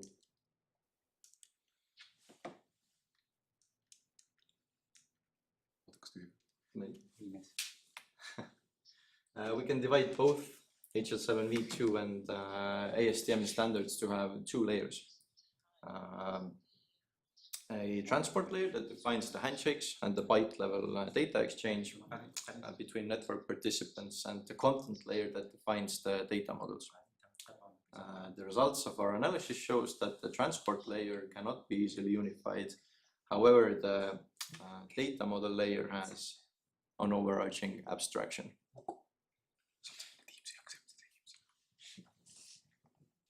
Looking at the message structures of the two standards, the V2 has a message that consists of groups and segments. Groups themselves are comprised of repeated segments, and segments are built using components and subcomponents. Now, ASTM message, on the other hand, has patients defined. Patients have repeating orders, and each order has a repeat of the results. You may notice how the V2 structure is a lot more abstract than the ASTM one. It doesn't have these domain-specific concepts. This is because ASTM is specialized in laboratory data exchange, while V2 handles the whole healthcare domain. And we can use this to our advantage. So we can meta-model ASTM messages using the V2 model, which means that we can use. So an ASTM message is comprised of repeated patient groups. Each patient group is made of patient segment and order groups. each order group is made of an order segment and result segments. We now return to the problem that the state for open source solutions for ASTM-based communication is extremely barren, while HL7v2 has thriving support and an active community. And it turns out, since we have those common abstractions, we can also use these open source libraries provided for HL7v2 to handle and manipulate ASTM messages. For example, the industry standard HAPI v2 library can be used when you're defining the ASTM message as a custom message inside the library. But do remember that the lower layer transport is not that straightforward. So to reach this point of unified serialization, deserialization, parsing and processing, separate transport drivers must still be used. And to make this more intuitive when developing this research, we looked through all of the open source options for ASTM transport drivers. We found the most promising one. We worked the repository with our research group GitHub. We augmented the repository to support multiple connectivity models and showed how to use these drivers in parallel with a common developer experience.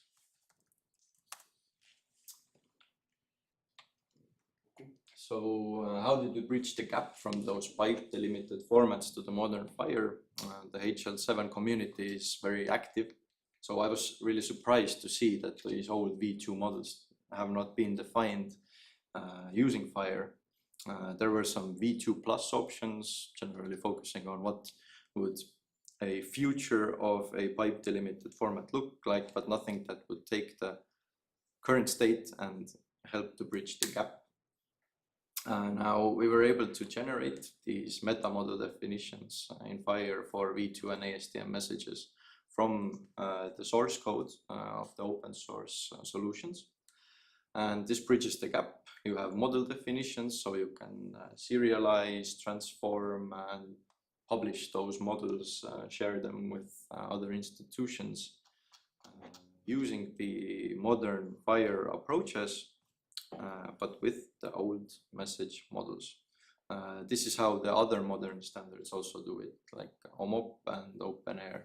I did interface with FHIR in the same manner. So a few screenshots of the Termix tool I mentioned. We used, it was developed with a doctoral thesis of one of my supervisors. This is a modeling tool, and this is a tool to map between those models. It produces these map files that can be executed on the input data. Now, to validate the proof of concept middleware produced, two real analyzer documentations were used, a ConaLab T60 and a Cobas Liat device. These documentations were analyzed to come up with real messaging flows, and these flows and these devices and laboratory information system were simulated. The middleware was put in the middle, and those flows were run through. However, this is only preliminary at the moment. In the future, we want to validate this solution in a real slice of life context. So luckily we have the partnering hospitals, and so this is very and remember how this research was a part of a bigger project. The proof of concept software will be turned into modules or plugins, and the integration engine itself will be used as a runtime while integrating these plugins or modules. We will have this low-code, no-code UI that allows you to define adapters, clinical models, and transformations between them to make really simple connections between healthcare systems. A discussion point I would like to bring up maybe quickly before we conclude is that how far should the support for old standards go back? So FHIR in itself is forward-looking, so should we add support for these pipe delimited formats just to bridge the gap from old to new? Fire already supports the successor of V2, the V3. So where do we draw the line?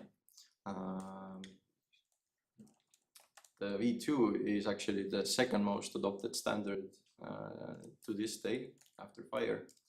And this particular research shows that it is practically feasible to extend Fire in a manner that we can bridge the gap between those two standards. Thank you for your attention. Thank you very much for your presentation. Well, I'm not someone very technical on what you present. It was new for me as a topic, but I have a couple of questions before we go back to the audience and see if they have questions. What is basically the, let's say, economic benefit out of it for the laboratory by itself? Mm-hmm. So what are you proposing specifically here? So I'm proposing like an very open version of how you can integrate your devices in a clinical laboratory. So the main problem I was trying to solve is these laboratories get vendor locked into specific ecosystems because these integrations are so difficult and gate kept. Mm-hmm. And you know, when they want to like order an analyzer from another vendor, they might have to drop the idea because it's just not feasible to connect it into their system. But this also identify or publicly present, does it present the data on the patients and so on, or just supplier to supplier, as I understood? This system. Okay, it's just a middleware that goes on premise in the laboratory. It doesn't like present outside. outside. It doesn't connect to any like national level system or anything. It's just a component that you should be able to deploy in your laboratory in-house. Got you. Perfect, thank you. So do you have any question from the attendees? I can ask. Sure. Have you tried just throwing AI at it?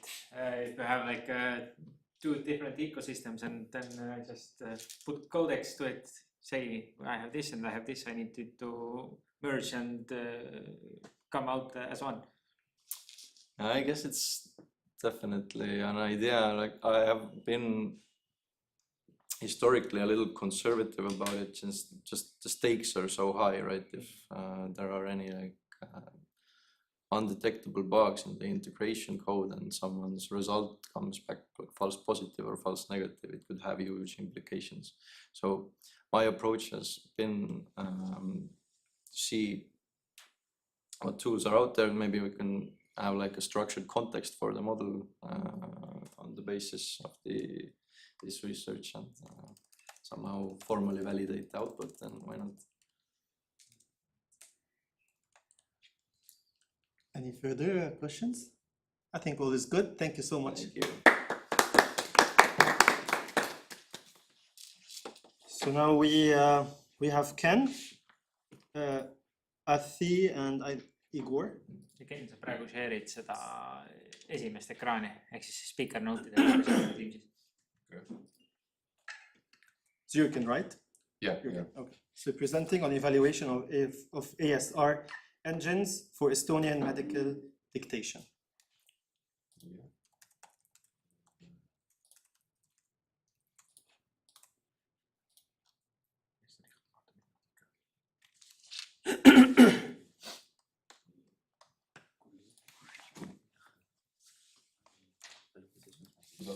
Panen presentatsioon tööle, siis ma ütlen sulle, kas tuli.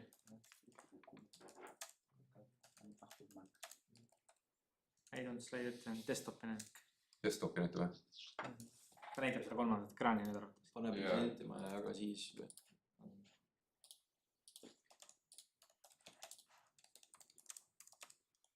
Pane present, vaata, nüüd sa saad juba sealt isegi võtta, vaata selle PowerPointi. Siit või? Jah, võet peale vaata, kas nüüd tuleb. Ja nii, pane share ima. Presentima. Nüüd on hästi. Nüüd näitab slaide mitte. Näitab slaide nagu ainult. Right, honestly.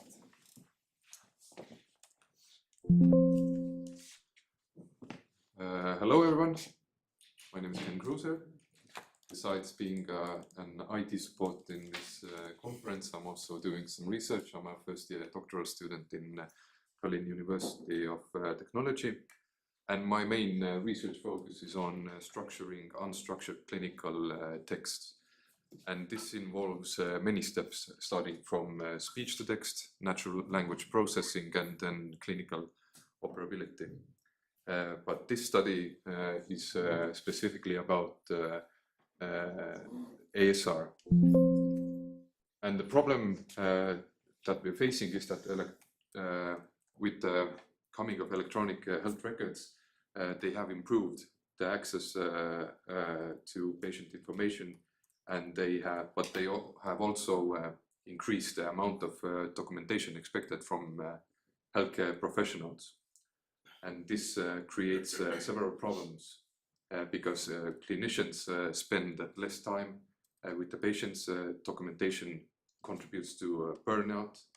And for example, in time-critical settings, for example, emergency departments, the documentation may become incomplete or inaccurate. And in the studies,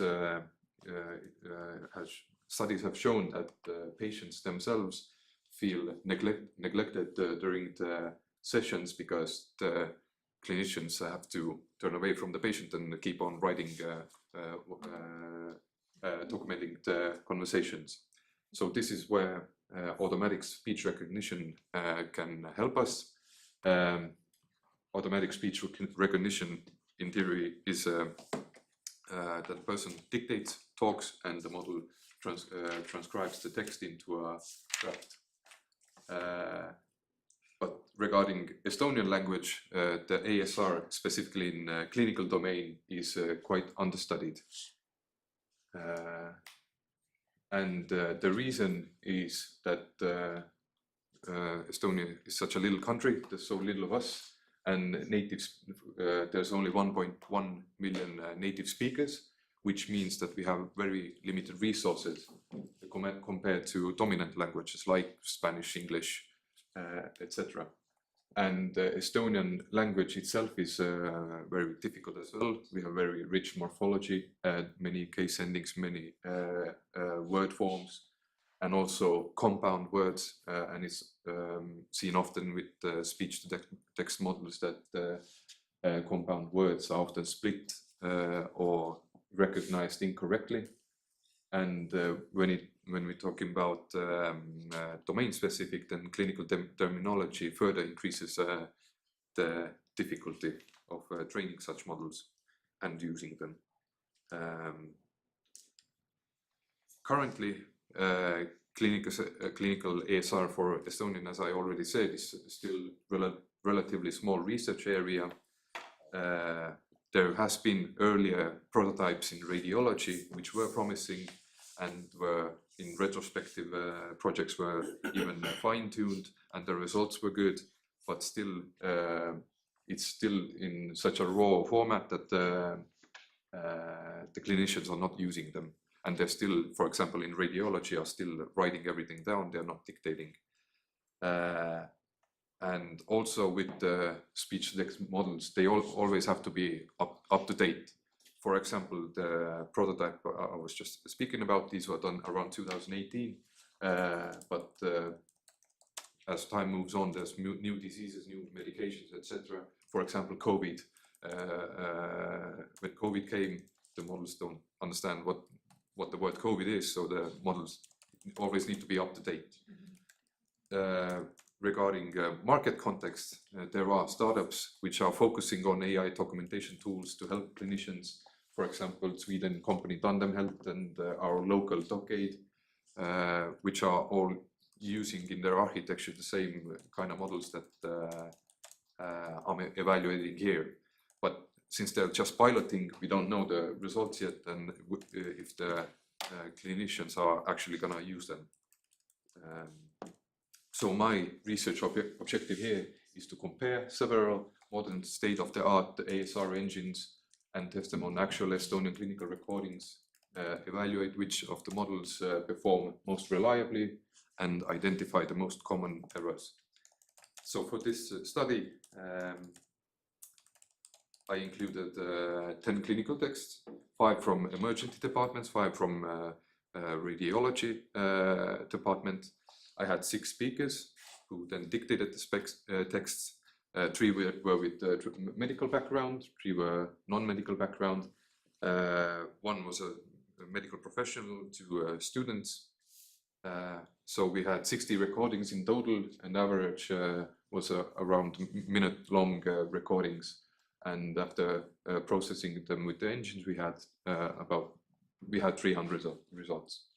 The texts were anonymous, and the recordings were made by the readers in their own quiet environments using laptops and iPhone microphones. And 5 of them were native speakers of Estonia, and 1 was a native speaker of Russian, which is also very important because even though Estonia is small, we have different people speaking different languages.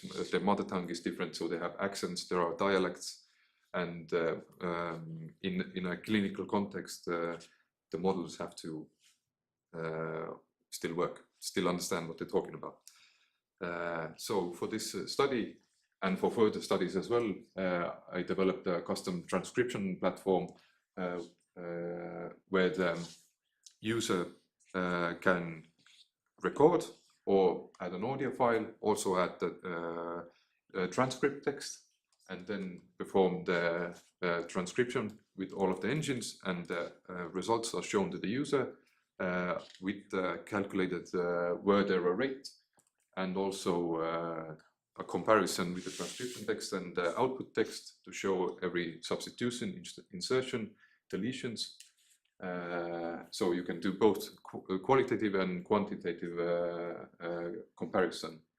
Word error rate is a common metric when it comes to assessing speech-to-text model performances. And word error rate was calculated after normalization. So the text was lowercase, punctuation was removed, white space was standardized, and at the same time, all of the substitutions, insertions, and deletions were stored as well for later review. And the word error rate is calculated using the Levenstein edit distance at the word level. This means we basically measure how many word level operations are needed to transform the text. Yeah, so the results out of the 5 models, we used Speechmatics 11 labs, 2 OpenAI models, GPT-4o and Whisper and Assembly AI. Speechmatics and 11 labs showed the most, the best results with the lowest mean word error rate in Speechmatics, 0.27, and the second lowest for 11 labs. The OpenAI and Assembly AI did not perform that well. And the main transcription errors that we faced were numerical expressions. So that was when we were talking about dates. When in the transcript there's 1604, it was inconsistently written out as fully with words. As seen here, 16. April means on 16th of April, fully with words, and also like a hybrid, 16 of April with words. This can introduce more errors because of the complexity of the Estonian language, and also with the measurements as well. The models reacted differently. 1.5 was, for example, written out as word with 1,5, etc., etc. And with such things like blood pressure, where in the text it's written as 128/80, then there were some issues understanding those as well. And then medical terminology, which is, well, expected. For example, chickenpox, varicella zoster infection. For this, we had at least 20 different variations how the model reacted to that specific word. And these terminology errors definitely reduce the clinical reliability and may change the interpretation of the transcript. And then, of course, the Estonian language structure, as I mentioned before, models often struggle with compound words, as seen here as well with the house dust mites. In Estonian, they're all written together. And also the models had different variations, how they transcribe the word. Also with the focal lesion, same thing, the same in Estonian, it's written as one word. Yeah, so the Estonian morphology and compound words are known to be challenging for different ASR models. But in addition to word error rate, the performance of the speech-to-text models should not be only calculated with the word error rate, which is only taking into the account words that have disappeared or words that has been hallucinated or incorrectly transcribed. We should also calculate the concept error rate, or if the clinical context has remained the same as it's with a critical importance. Limitations of this study, obviously the data set was too small, the speaker group was small, and for, as I mentioned before, future evaluation should combine word error rate with semantic metrics to understand if the transcription has retained clinical context as well, using either semantic distance metrics or hybrid semantic distance, as the clinical meaning must not be altered, otherwise the doctors are never going to use the solutions. Also, the readers dictated the predefined text that I have collected from the doctors myself, but in reality, to understand how they want the models to perform in reality, the users should in real situation, in real environments, speak their own texts. Because while they read other doctors' texts, they were confused why doctors have written that way, who writes that way, the many issues. But because every doctor has their own style, and reading predefined text may be uncomfortable. Yeah, future works. As I said, the speaker group and the dataset for this study was relatively small. So now we're preparing to collaboration with different local medical centers and with Tallinn Health University of Applied Sciences, where we have many nursing students ready to dictate and assess the model performances.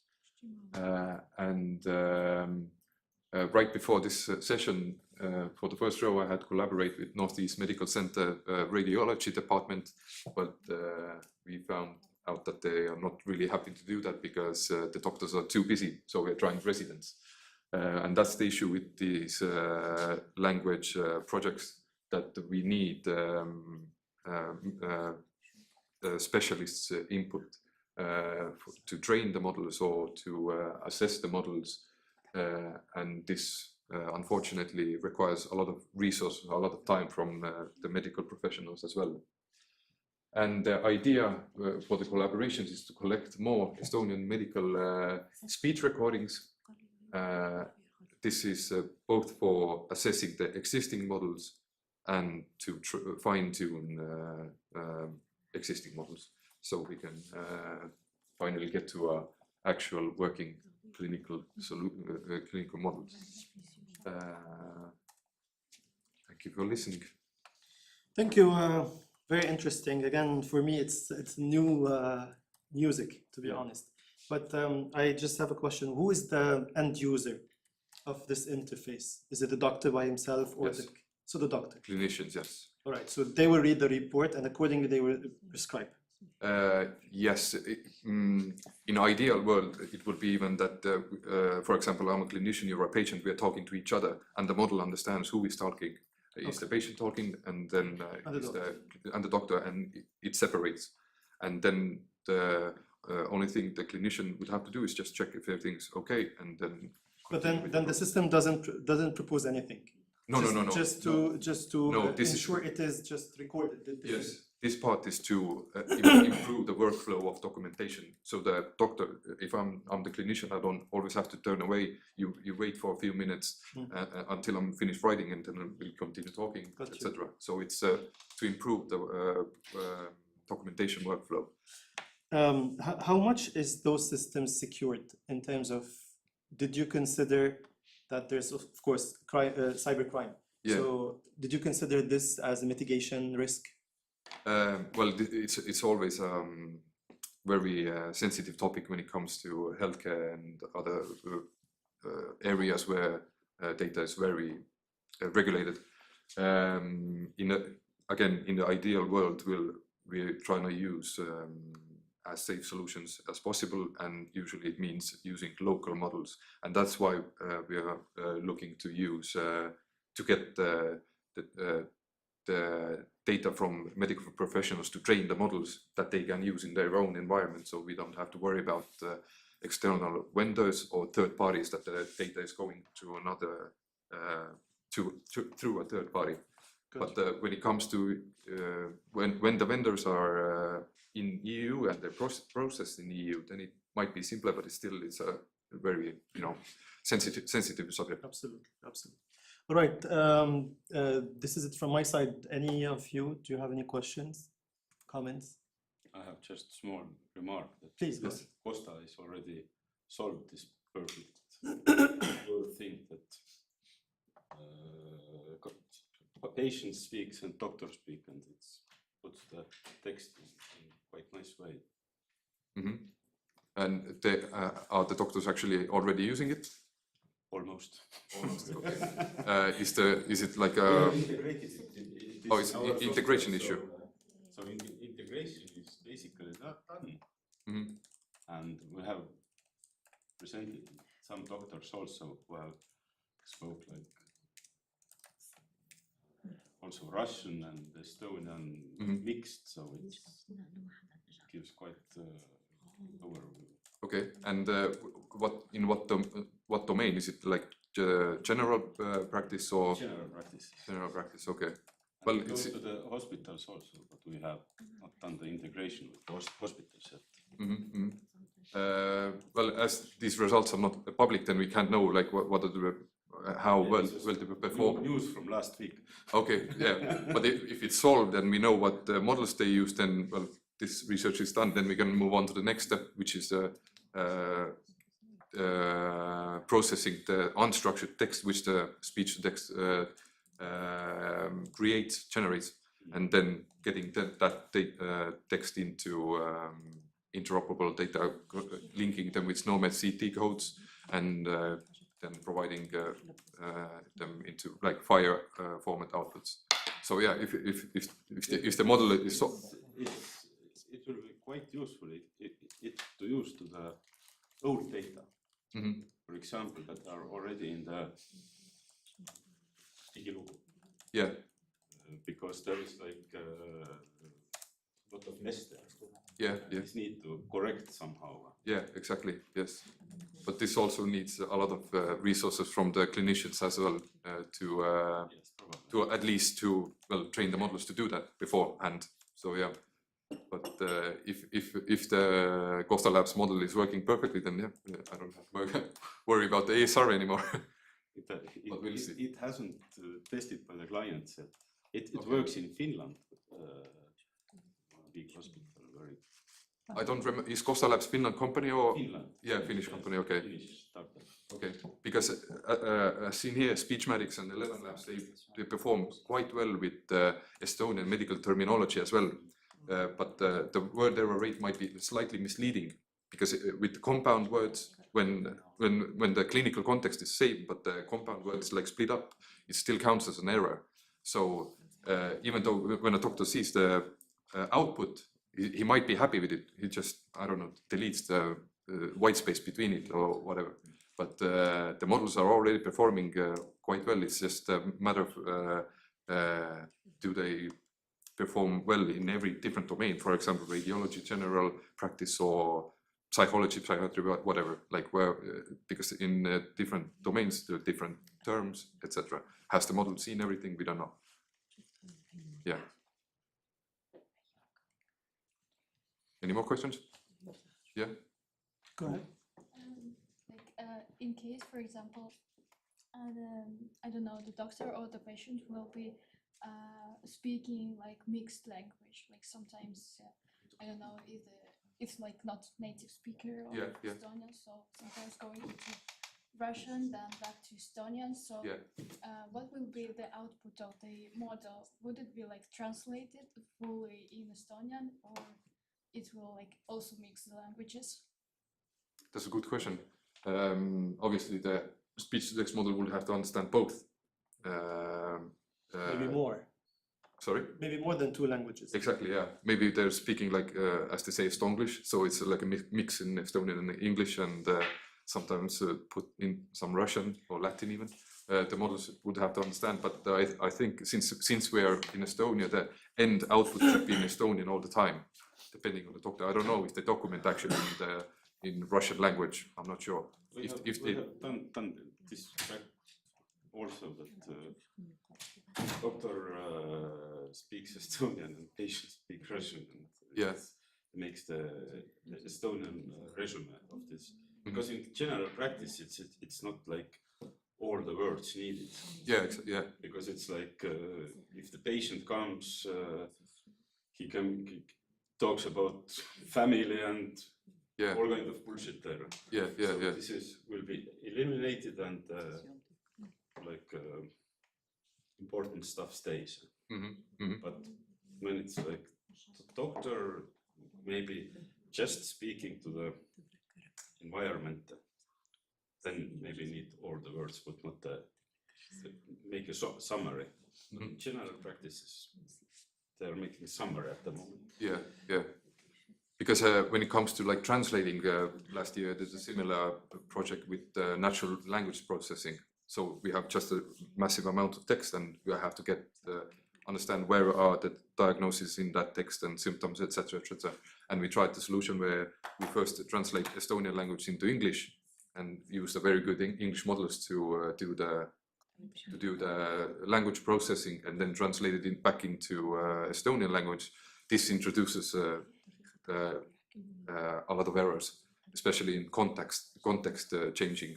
So this going back and forth translating is not like a ideal solution. Yeah, Rainer. My question is about your outlook on the depth of like the fine-tuning needed, or like how extended the fine-tuning is needed. Because I caught on during your presentation that we have our different languages used here. Each domain in healthcare uses their own terms and languages, down to the different professionals having their own favorite ways to say things. Yeah. So where can we abstract? Do we have to fine-tune models for each domain, or go as far as having like a personalized model for every person? Personalized model, personalized solution would be the ideal, but I'm not sure how difficult it is to. I think it's quite difficult to reach. But with fine-tuning, each layer that you fine-tune, the previous layer also supports. So when we are doing general practice fine-tuning on a model, then when we go on to radiology, then the model is already familiar with part of it. Yeah, I think the personalized thing is like the ideal word for the entire solution. From a product perspective, it would be interesting if it were like a closed feedback loop. It would maybe help with adoption as well, that the practitioner sees that each time it talks to its ASR assistant, it gets better. Yeah. So it learns how the clinician speaks, and then next time won't make the same mistakes. Yeah. So kind of feedback learning. Yeah. maybe someday. We'll see. Okay, so thanks a lot. We actually are going to go to the third group. They're online. So Hiba, Shuwaini, Enis, and Duha, representing a multiple agent simulation and graph-based deep learning approach for dynamic resource coordination in forest fire crisis. Can you confirm, ladies, that you can hear Good us? morning, everyone. I'm pleased. Okay, so you're running a video at first? Okay, perfect. Okay. I'm gonna test the sound of the video. Okay, please tell me if you hear the sound of the video as well. To present our work titled A Multi-Agent Simulation and Graph-Based Deep Learning Approach for Dynamic Resource Coordination in Forest Fire Crisis. We propose RoboGNN, a decision support. Can you hear the sound of the video? Oh, sorry. Support system combining multi-agent systems and graph neural networks to improve real-time resource coordination. No. Okay.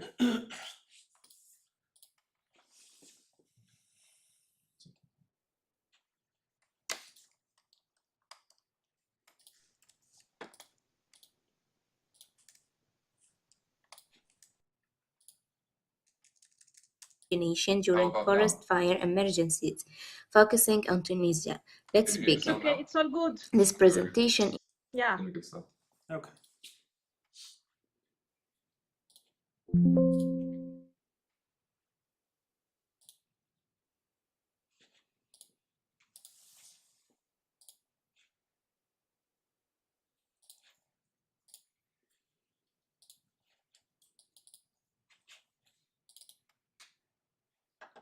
Good morning, everyone. I'm pleased to present our work titled A Multi-Agent Simulation and Graph-Based Deep Learning Approach for Dynamic Resource Coordination in Forest Fire Crisis.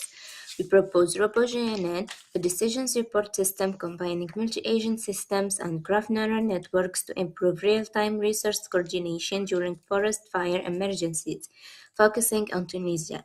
Let's begin.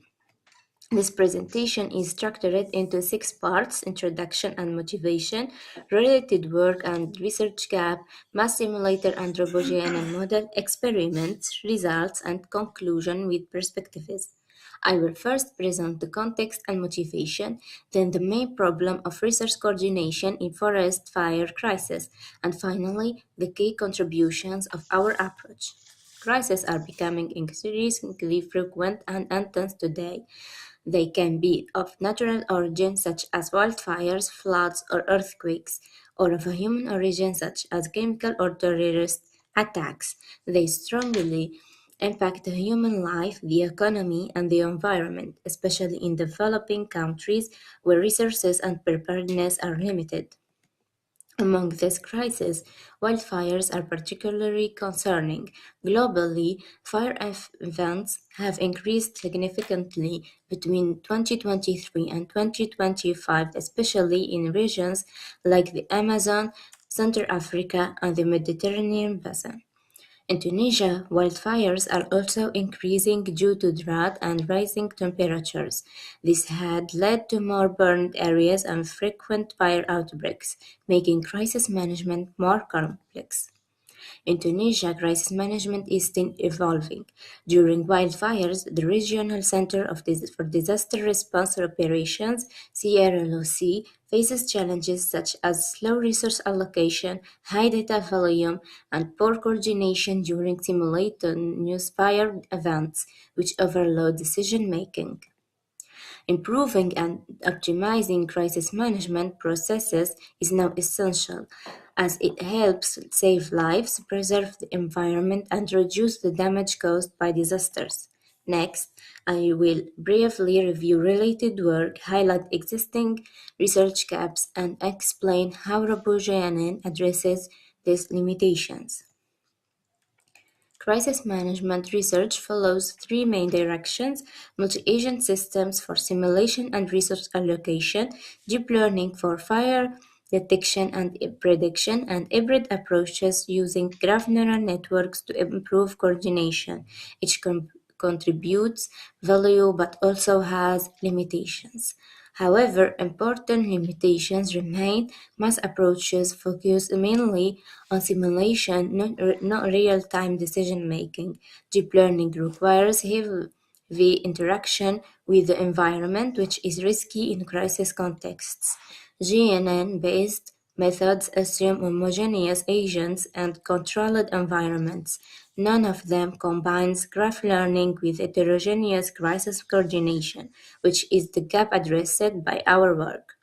This comparison highlights the position of our approach. Existing mass models do not use graph learning. Error methods lack structured coordination, and GNN approaches assume simplified settings without simulation. RoboGNN integrates all these aspects into a unified approach in wildfire crisis management. The objective of this work is to support emergency coordination using mass and DL. We first generate data using a multi-agent simulator, then train a graph neural network for decision making, and finally integrate and evaluate it within the mass environment. I will now present the mass simulator design. First, the multi-agent architecture, then agent interactions, fire propagation modeling, and finally the dataset generation processes. This figure illustrates the overall architecture of the multi-agent system. At the center, the CRLC coordinator agent collects information from operational units and the environment. Based on this information, it makes assignment decisions and coordinates interventions. The system includes different types of agents representing real-world actors. These include firefighters, helicopters, ambulances, military units, drones, and forestry services. We also model civilians and animals to capture human and ecological impacts. The CRLC acts as the command center coordinating all units based on real-time information. Each agent is designed to react faithfully according to its operational role in the real world. This diagram illustrates the CRLC decision process. It gathers data from drones, civilians, and forestry reports, prioritizes urgent tasks, selects the closest suitable unit, and dispatches intervention orders. The simulator processes a continuous flow of real-time information. Each agent contributes data such as fire alerts and mission feedback, improving global situational awareness. The environment is dynamic and realistic. It includes terrain, vegetation, and weather factors. Fire propagation is nonlinear, influenced by wind, humidity, and fuel type, allowing realistic and complex fire behavior simulation. Due to the scarcity of real data in Tunisia, our simulator generates diverse and realistic crisis scenarios with varying levels for complexity. At each time step, the full crisis state is exported as a graph. Nodes represent entities, agents, positions, status, resources, and edge represent interactions such as evacuation and rescue operations. Next, I will present RoboGNN, our model for resource allocation. I will cover the training strategy using imitation learning, the operational decision loop, and the GNN architecture including graph representation, CAD, encoder, and decision matrix generation. Before being able to act, our model must learn. For this purpose, we choose imitation learning. The principle is simple. Instead of learning through trial and error, the model learns by observing an expert. Our expert is an algorithm, the Hungarian solver, which computes the optional decision for scenarios generated by our simulator. RoboGNN observes all these decisions and learns to reproduce not only the solutions but also the underlying reasoning strategy. The expert is optimal but limited. It requires a predefined cost matrix and cannot interpret raw crisis data. RoboGNN fills this gap by directly analyzing the crisis graph and generating this cost matrix efficiently, enabling fast and strategic decision making. After training, the model operates in a continuous loop. It observes the crisis, builds a graph, predicts the best actions, and updates the environment throughout agent execution. This loop runs continuously for real-time coordination. RoboGNN consists of three main stages: graph representation GAT, encoding, and decision matrix generation. During training, predictions are compared with the expert output, and the error is used to update the model. I will now detail each component, starting with the graph representation. The first step consists in modeling the crisis as a graph where nodes represent entities and edges represent their relationships. This graph is then processed by our GAT encoder. Its role is to provide context to each node. Through an attention mechanism, it learns to identify the most important information. For example, an active fire hotspot will have a greater influence than a standby agent. Once the GAT encoder has enriched each node's information, we move to the decision-making phase. The model uses this information to generate the final decision matrix. Each entry in this matrix represents the relevance score for assignment a specific agent to a specific task. This matrix constitutes the coordination plane proposed by RoboGNN. Regarding training configuration, we use a two-layer GAT with 4 attention heads and hidden size 64. We trained with ADAM optimizer and cross-entry pire loss. Dropout and early stopping are applied to avoid overfitting, ensuring good generalization on unseen crisis scenarios. Now, I will present the experiment setup, evaluation protocol, and performance metrics, followed by the analysis of the results. Experiments were conducted on limited hardware resources. We compare our method with the baseline CRLOC, which uses a classical reactive assignment strategy. Both models are tested on the same unseen scenarios under identical initial conditions to ensure a fair comparison. We evaluate the model using 3 groups of metrics. First, learning metrics such as loss, accuracy, and top accuracy to monitor convergence. Second, decision metrics including feasibility, constraint satisfaction, and inference speed. Finally, operational metrics measuring real impact, burned area, extinction time, and civilian survival rate. RoboGNN shows stable convergence supported by early stopping to avoid overfighting. Despite the complexity of the assignment problem, the model achieves 57% top 1 accuracy, with top 3 and top 5 reaching 85% and 93%. Inference time remains below 45 milliseconds, making it suitable for real-time decision making.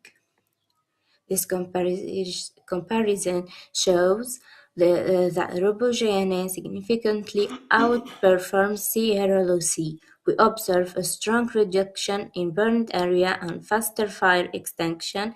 Most importantly, civilian casualties decrease considerably and environmental impact becomes minimal.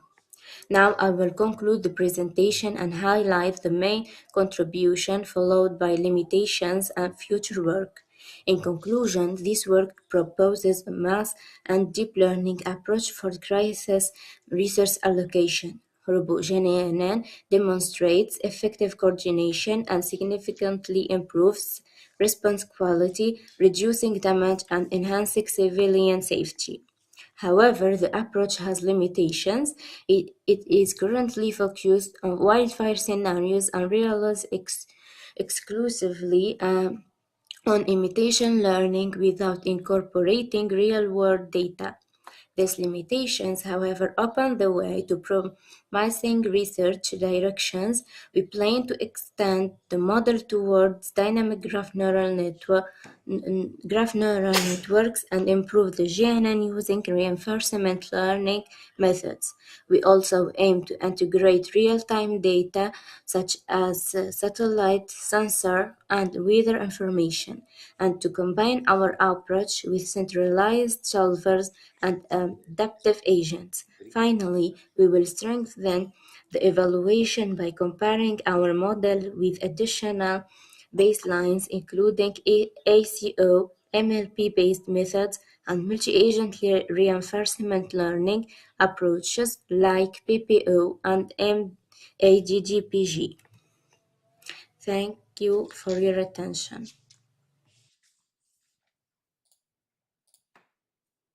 Thank you for this presentation. You can hear us, right? Okay, I have just one. Yes. Thank you. I have just one inquiry regarding the, for example, an incomplete or delayed data. How would your model theoretically handle this? If the information is already delayed, there's a fire, but you didn't receive immediately the information, how are you going to mitigate for such risks?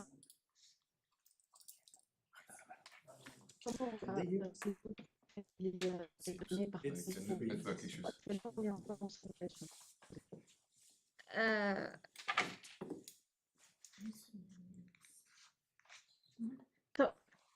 Actually, we are still investigating the feasibility of the approach. So we have now a simulated environment. We have information is simulated, and we intend to have real data based on image for forest fire detection. Actually, we have tested our approach, the feasibility of our approach. That we intend to add real data information and more precisely images from UAV or images from satellite. So we have information, accurate information from the forest fire. But actually, we are seeing the feasibility of our approach. So the first step for our architecture is to train our GNN.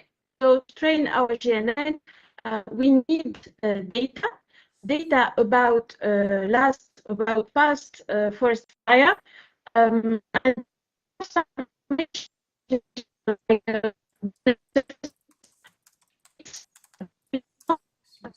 Maybe turn off the video. Probably would be better. Let's leave audio only. Lost you? Nendel saab ka video kinni panna, vaata. Sa peaksid neil saama ka video kinni. Ütle neile ka. Maybe you should maybe close your camera. Probably the internet. Yeah. Okay. Ines? Okay. Is it better now? Yes, much better. So we don't have real data.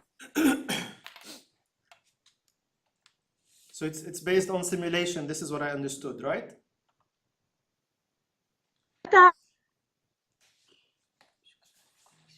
Okay. Fortunately. Ines? Can you hear us?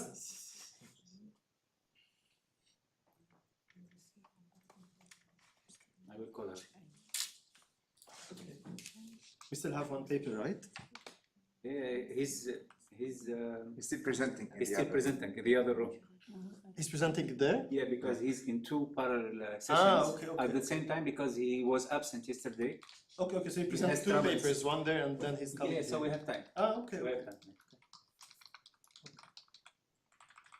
He had the troubles yesterday. He didn't arrive at time.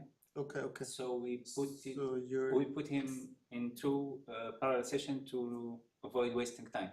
Okay. Yeah. So we're killing him. Yeah, and it's him. Okay. He moderated the other session. Okay.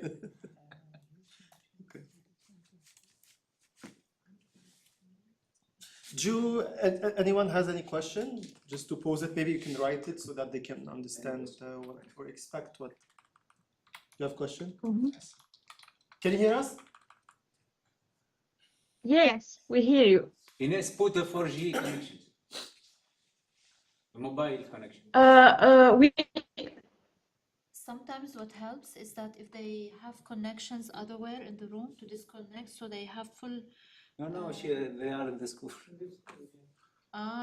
Okay. So it's supposed the background to be is the background of the school. Okay. If you want to ask your question, she can hear us. Okay, Madam Ines, did you hear us? What? No.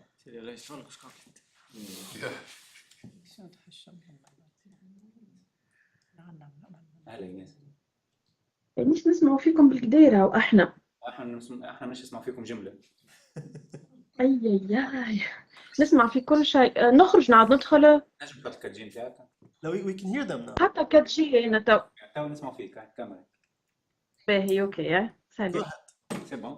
Yes, go ahead. Continue. You can ask your question. Yes. Okay. It is, yeah. So actually I have two questions. The first one is related to the simulated data. So I want to know the process that has been used in this paper to generate data.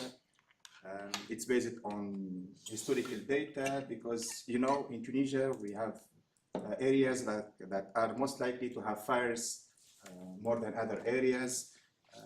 It depends also from which seasons. So I want to have more details about the approach that or the parameters that are used to generate the simulated data. This is my first question. And the second one is related to the available resources. You know, when you have a fire situation, also in different regions in Tunisia, we don't have the same available resources to handle that case. So does the algorithm or the method that are presented consider the different region and the different available resources when they try to predict or to simulate what action to take? We use NetLogo to simulate our price. So it includes weather, temperature, humidity, and wind. And it will include more than one fire. Simultaneously, it can appear more than one fire. So for the simulated data, the environment is using all the data related to that can impact the forest fire evolution. So that's why in NetLogo we can simulate all the data related to the temperature, to the humidity, to the surfaces, to the evolution with the wind, etc. And for the unit, exactly, we don't have the number of units that are available in a region. So what we do, we simulate different scenarios with different agent number. Yes. And actually we have also asked some authorities to have approximately the number of firefighters that can be deployed and policemen, etc. But we don't have exact numbers, so we can have simulated that it is real, close to the reality in Tunisia, but the simulation scenarios includes different agent number. In our simulations, we can add any number of agents, firefighters or drones. So is variable number. Yeah, it is a variable number.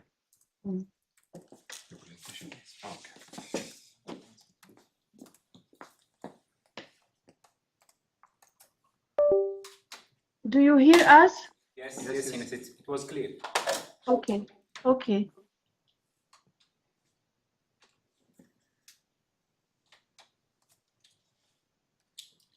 Je vais trouver l'objectif de ton travail. D'avoir a unified approach. Okay, we take this last question. Okay. From you, please. Yes. Okay, Ines, do you hear us, Ines? Yeah. Yeah, I have just one question Yes, yes. About comparison of your model with the existing models in the literature, and particularly with baseline methods. Okay. Yes, we plan to address this in future work. So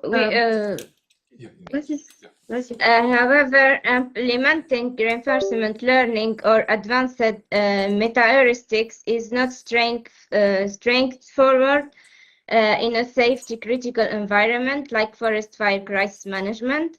It requires significant effort in reward function, design, training stability, and environment interaction. These are real challenges, not sample extensions, and we believe they deserve dedicated and rigorous investigations.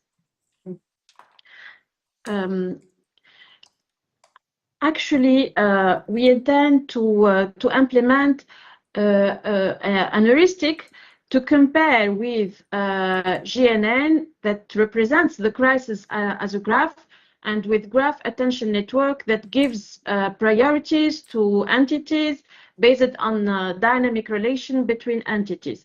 So we can implement heuristics easily that like swarm optimization or linear programming or mean cost algorithm. But actually we intend to do it. So this is the first extension. So we can compare with graph representation and without graph representation. Do we have our approach? Is it more efficient or not? So there is that is the first extension. Our first comparison with a greedy algorithm, because really in our context there is no support decision system. So the allocation is really made by expert based on human knowledge and expertise. So we don't have we compare with the classical greedy algorithm, but we have to improve our comparison first with a heuristic or optimization algorithm. But we had a question about reinforcement learning. The environment of crisis is critical. So we have to be sure that the reward function is designed efficiently, and it is time consuming, and we have to do it in the future. Thank you, Ines. It was very clear. Thank you, ladies, for your intervention. And now we go to the last paper. Yes. Thank you. You're Thank welcome. you. Thank you. Bye.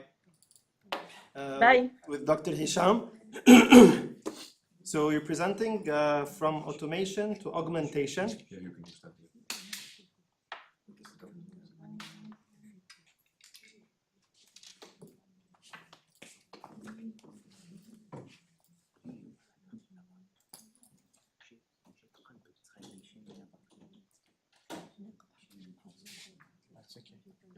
Working?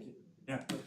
All right, so Okay. the floor is yours. Thank you. Thank you. I'm honored to be here with you this morning to present my work entitled The Effects of Artificial Intelligence on Employment, a literature review of impact North-South disparities and structural challenge. The other way. This one? No.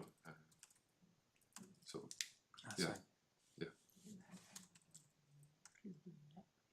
Just, yeah. As you know, we are living in the fourth industrial revolution, and generative AI is experiencing a big challenge or exceptional growth by massive investment, and is challenging a lot our works and maybe our futures.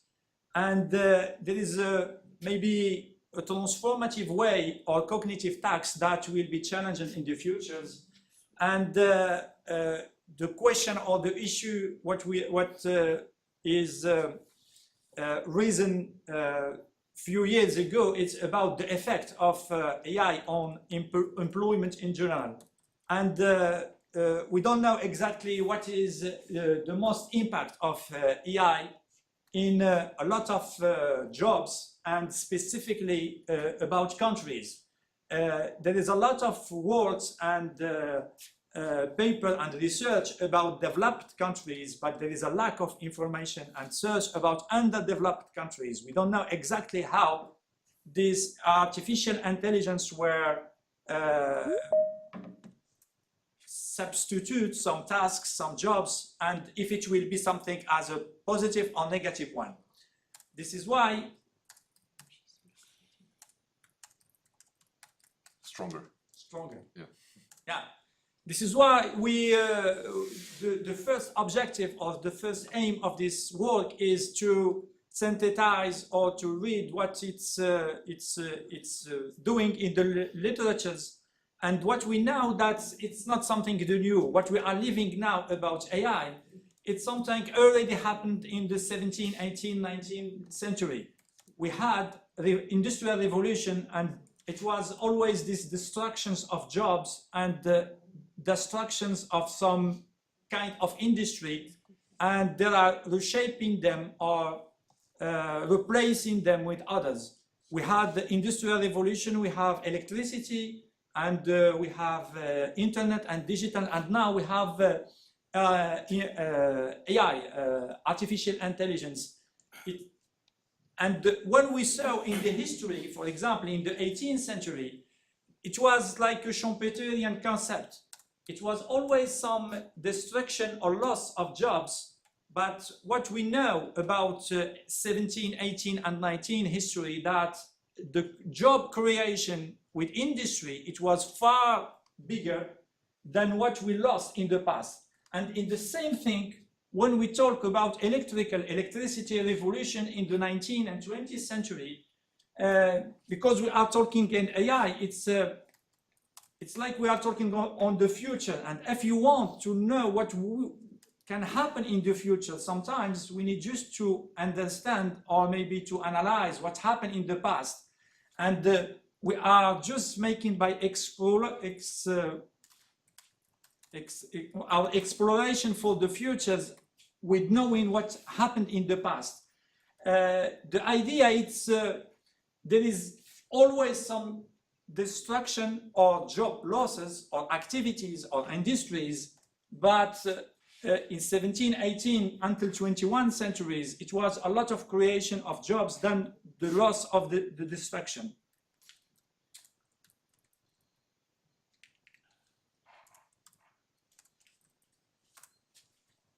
And when we talk about AI, we talk about this digital revolution. It's not starting 10 years or 2 decades now.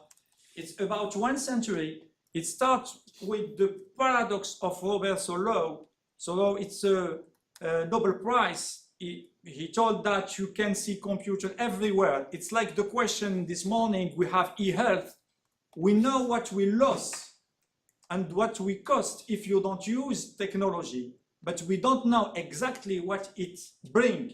We can't assess. we can see that the performance in e-health or industry, or maybe even in finance, digital finance, or maybe in school, if you use a lot of technology that will enhance or develop the level.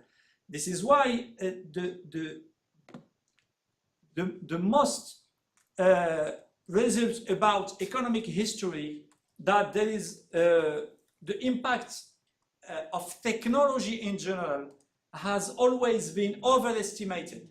The direct impact on employment is minimal because this destruction, we lost some jobs, but we are creating others.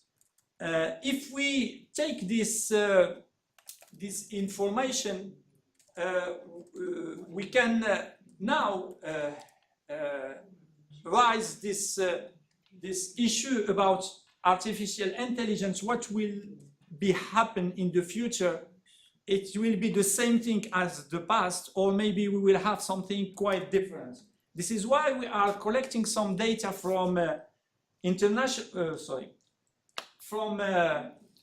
international labor organization about what will be happen in the future about a lot of jobs and a lot of activities. And international labor activities organizations, they are focusing a lot about some developed countries because they have already some data. In a lot of underdeveloped countries, we don't have formal data, and we don't know what will happen in the past, and we can't assess what will happening with some precision, with some genuinity in the present, and we can't extrapolate in the future to know what exactly could be happening in some activities and some jobs. This is why when we talk about artificial intelligence and the impact of this technology in the job, we can only assess or evaluate what happened 2 decades or 3 decades before about robotics and automation. And we can see that maybe in 1 decade, in 250, it will be happening the same. In low-income countries, the influence or the impact of this automation or artificial intelligence, it's very low. And it's very high in a lot of developed countries, because we will arrive in some explanation. In a lot of underdeveloped countries, I think this revolution, artificial intelligence, will affect basically the developed activities. And in a lot underdeveloped activities, the basic or informal activities, artificial intelligence, there is no influence on, there is no impact. Poverty is a good thing. Sorry? Poverty is a good thing.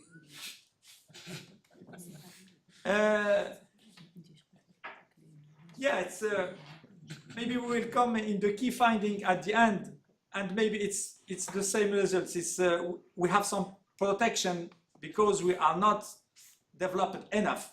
Because this artificial intelligence now, it's like a revolution for some countries that reaching some level of industry or activities or development in general. And when we assess this impact from automation in a lot of activities, we can see that AI is not causing massive job losing in underdeveloped countries, but they are restructuring some tasks. When we have some redundancy or we have repetition, artificial intelligence can replace or can change what you are doing. But when we have some innovation or maybe manual activities or tasks, artificial intelligence, the impact of artificial intelligence will be very low. This is why when we are in underdeveloped activities, we have a lot of manual activities and not cognitive ones. This is why AI will be more influential in these countries and in this in people working in these tasks.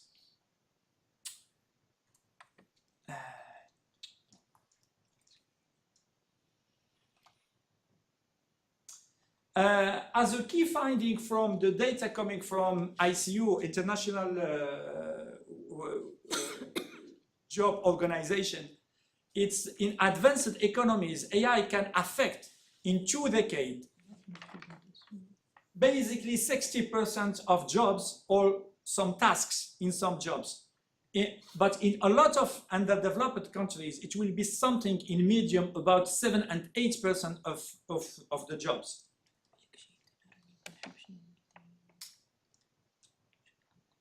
Donc, the key finding or the analysis why the impact is quite different between developed and underdeveloped countries.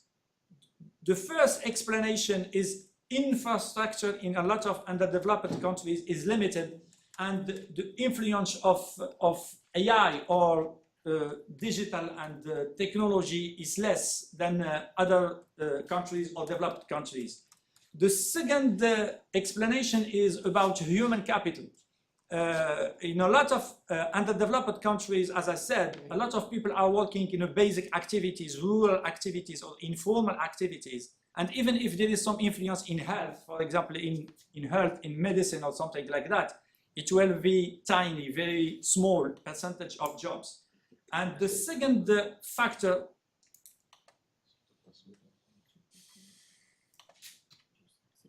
it's about economical structure. In a lot of economics, in the economy in a lot of underdeveloped countries is resource basic or it's natural basic. We are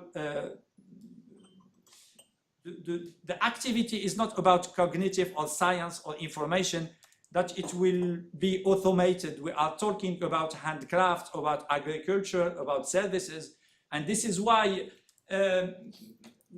many impact of AI or about automation in 2 or 3 decades, it will be smaller and more important than developed countries. Conclusion, AI is a huge, it's big technology. It's for sure they will massively replacing some jobs in a lot of countries that reaching some level of technology. But in a lot of, I think, countries, the infrastructure, the training, social protection, and workers' rights, it's not developed enough to incentivize companies and to invest in automation and technology. This is why we are heading or entering to a new paradigm of digital influence, but the impact in the future, it will be not the same because basically the structure of this society is completely different between the north and the south. Thank you for your attention, and I'm ready if you have some. Of course, thank you, Dr. Hisham, for this presentation. Basically, you did not explore any econometric model in this, right? So do you have any perspective for future? Yeah, it's a good idea because when we use model that we have already some data in the past, because the model is like we are reproducing the future from the past. When we think about prospective study, what will happen in the future, the model, it's not a good, not, I think, appropriate tool. We can talk only about prospective. It means we can have some scenarios or some hypotheses, but we can't validate or invalidate what we are asking as a question. Because model, it means that we have data from the past. And when we talk about AI, we can't assess with precision, with genuinity, what we can happening in the future about this technology. To a certain extent, but would be interesting to understand and explore the impact of AI on specific sectors, for example. So this could give a perception of growing sectors or declining sectors depending on the type of job and so on. But what you mentioned is interesting, especially that ILO is running a lot of studies on this topic specifically. And now the latest reports, I was part of this report, is to work on matching skills together. There's the new era of having AI it doesn't only replace jobs or change the concept in general, but now it's forcing to compete and to proceed is to match different skills together. So I think this is also something very interesting to see. Although some underdeveloped countries are somehow safe, but they need to follow up and move in the direction, otherwise they will not have the opportunity in the future. So thank you so much from my side, but I don't know if any other attendant, yes. Yes, thank you Hisham for the presentation, and a particular thanks for switching from session to another. Absolutely. Organizers are very sorry for that. No, it's not. Really, the study is very, very interesting, and you present an optimistic conclusion of the impact of AI on jobs. But now, reality, when we read the news, when we hear news, is that many companies are dismissing workers. Amazon. Amazon is the first example, but many other international companies. So how do you react according to that? I start, so in the past it was the same thing about engine, industrial revolution, that there is the destruction and creation. Yes, a lot of companies are dismissing some people. Some people they can recycle and have another job, maybe in ICT or something like that. It's like you are losing a job, but you are creating another one. It doesn't mean that people they can't find the jobs in the future. Hisham, I don't know if you saw a picture produced by Anthropic about jobs that are most impacted by AI. And the main jobs are from informatics, engineering, computer science, computer science, especially software engineering. Yes, but I think that coding, only coding, but engineering and other topics they will develop. It's discutable, and the jobs that are not really impacted at the moment by AI are manual jobs. Yes. Handicraft, craftsman, artisanal, something like that. But unfortunately, many advanced AI companies are now talking about humanoids. And even this kind of job is risky job as d'après mon interpretation. According to my own interpretation, I didn't do studies like you, Hisham. So how did you think about that? I think about manual jobs. I think humanoids or automation or robotics, they can't fill these tasks perfectly as humans because they need some creativity, some adaptability, and some innovation in manual jobs. Because for automation or robotics, it's a good thing when you have redundancy, if you have repetition. Because handicraft. We talk about automation here, not about intelligent tasks. Yes, it's the beginning. Because now we don't have something as data, as the question from Mohamed Meki before. We can't understand the phenomenon now when we don't have some objective data. This is why we are comparing AI with automation and what's happening in the past when we have engines and electricity and what has the results about this intrusion or this technology. I think for craftsmen, they have the future because I think culturally, in a lot of societies, we want to protect our ancestry, our history, and we are buying something like geographical indication or pattern coming from some area. It's like, I don't know, when you buy from Tunisia, yeah, shishia, or I don't know, olives coming from some area. It's more valuable, it's more maybe quality than others. This is why maybe the impact for manual jobs or craft industry, it's less than industry for example, cars or something like that. You know, Hisham, that leads to another idea. It's the responsible AI and responsible use of AI. And I think that without framework that govern AI and the ethics and responsible side, it will be a real tsunami. For example, in California, 80% of taxis are autonomous. So there is practically no taxi man. Yes.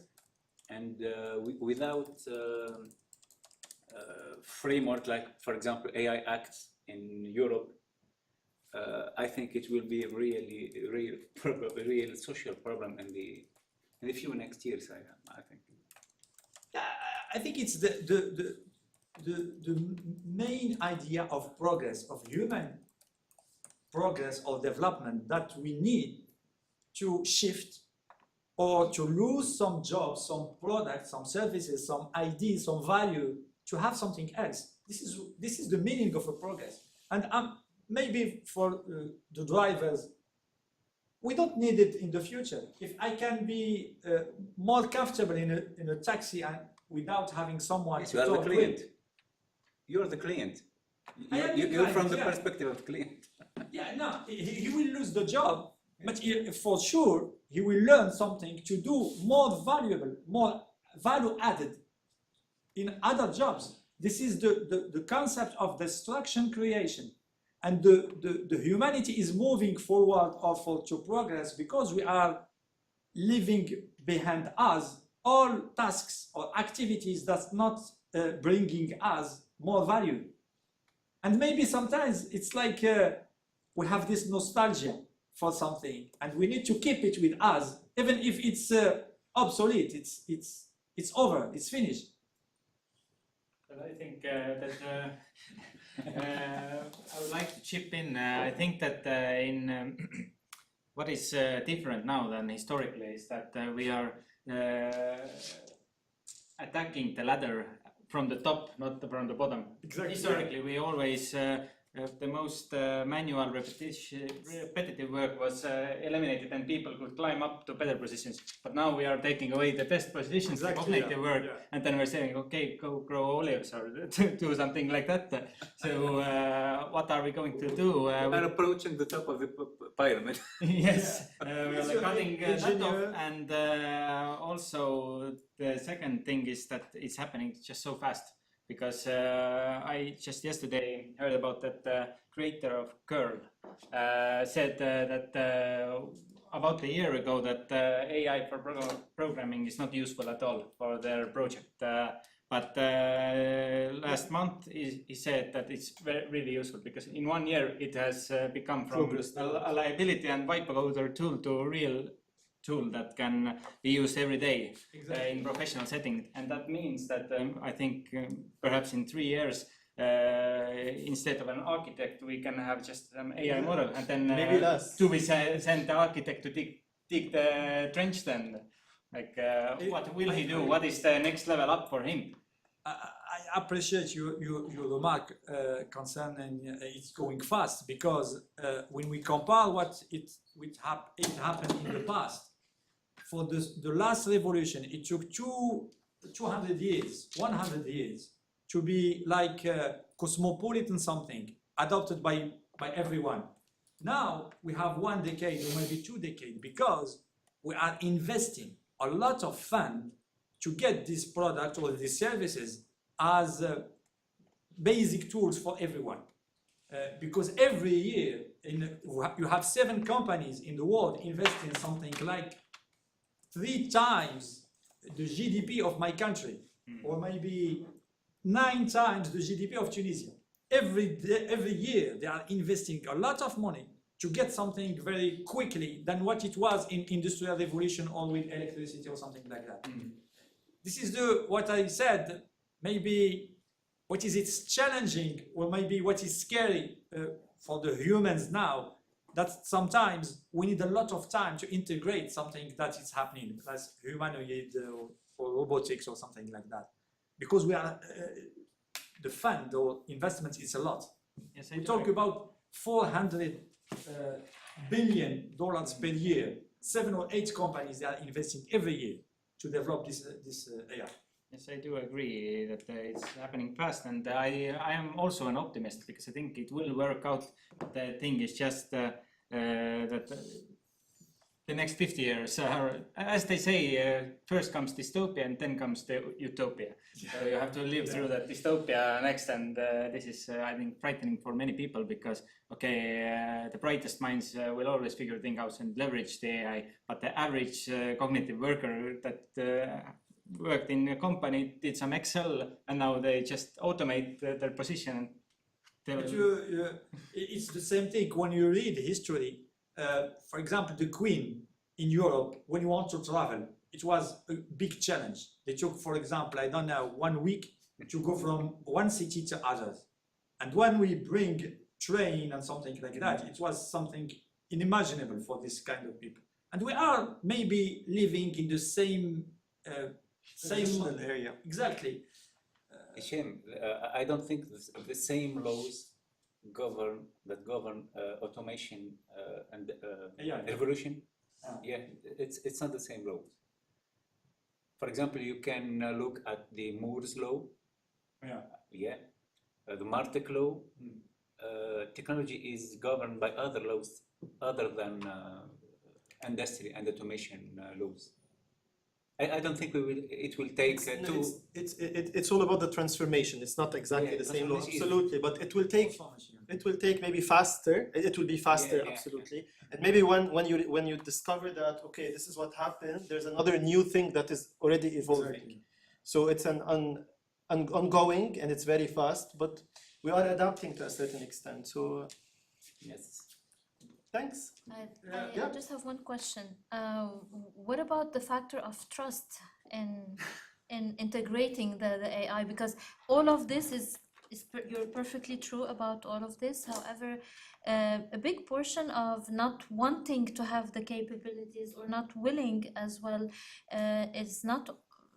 it's due to a certain mindset that we don't want to trust this integration either, whether from firms or customers. Trust, it will come with use. When we are using, maybe we will trust this technology. And we are, I think, a generation, we are living in this shift.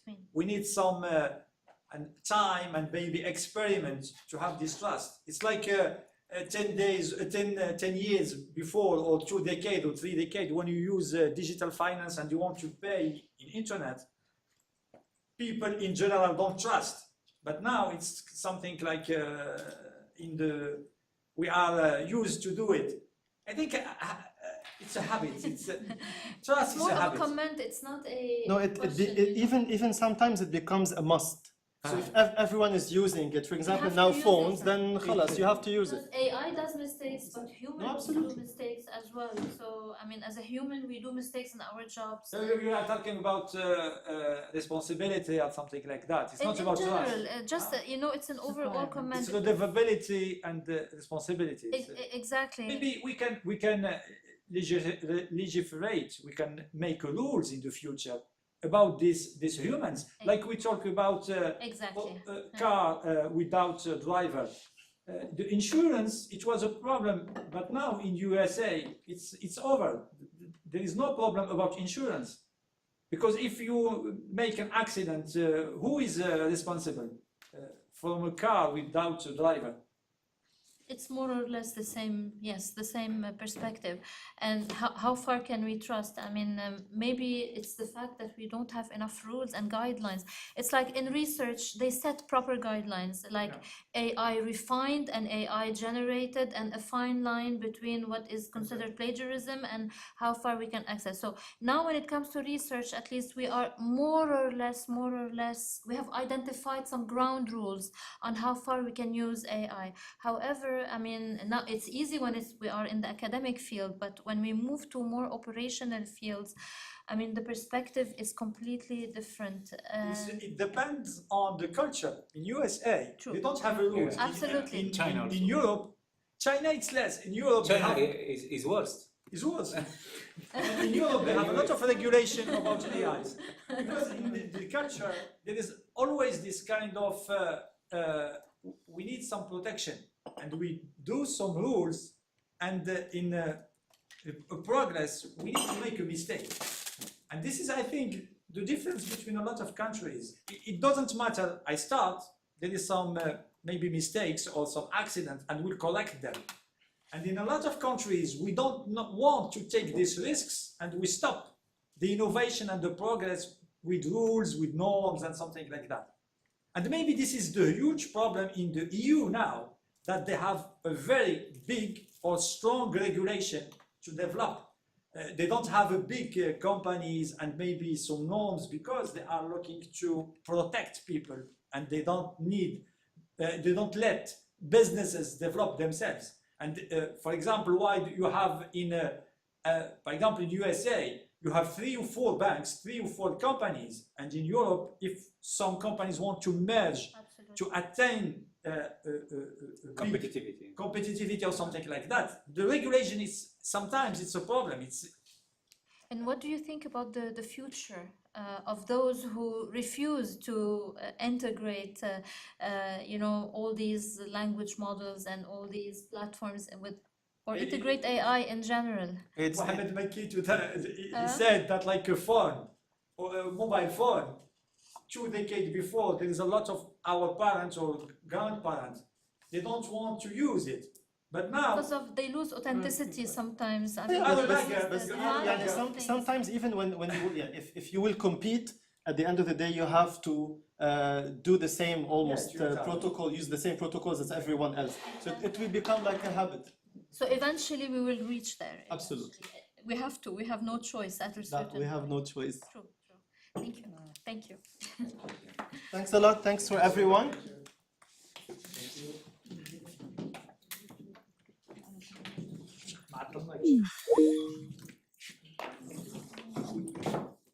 Ça se fait que هذا ما كاينش l'après-midi.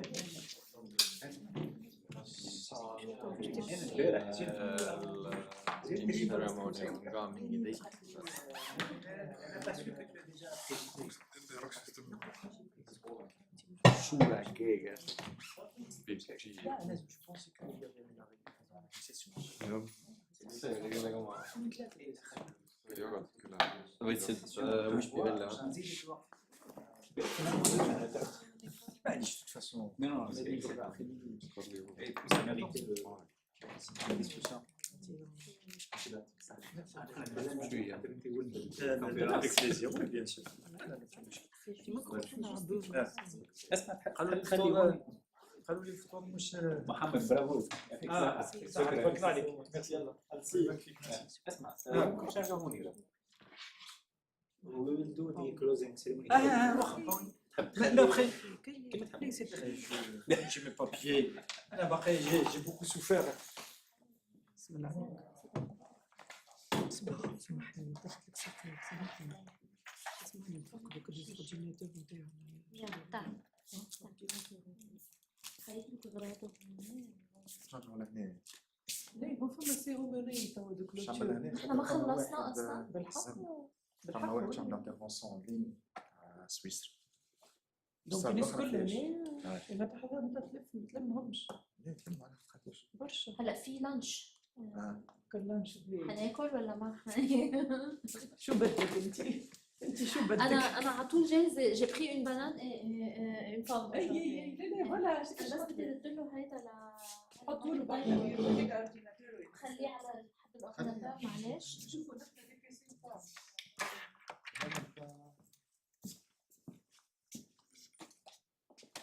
يعني حاولت اسال سؤال بس Regina, you're not eating? I want here, but I need to upload the file here. I'm waiting. Okay. I still will go. Thank you. See you later. See you.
Andsin selle kena poisi kätte, Kenni kätte. Kui nad lõpetavad.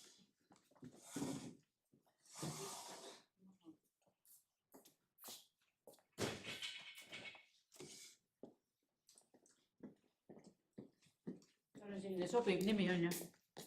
Jaa, absoluutselt.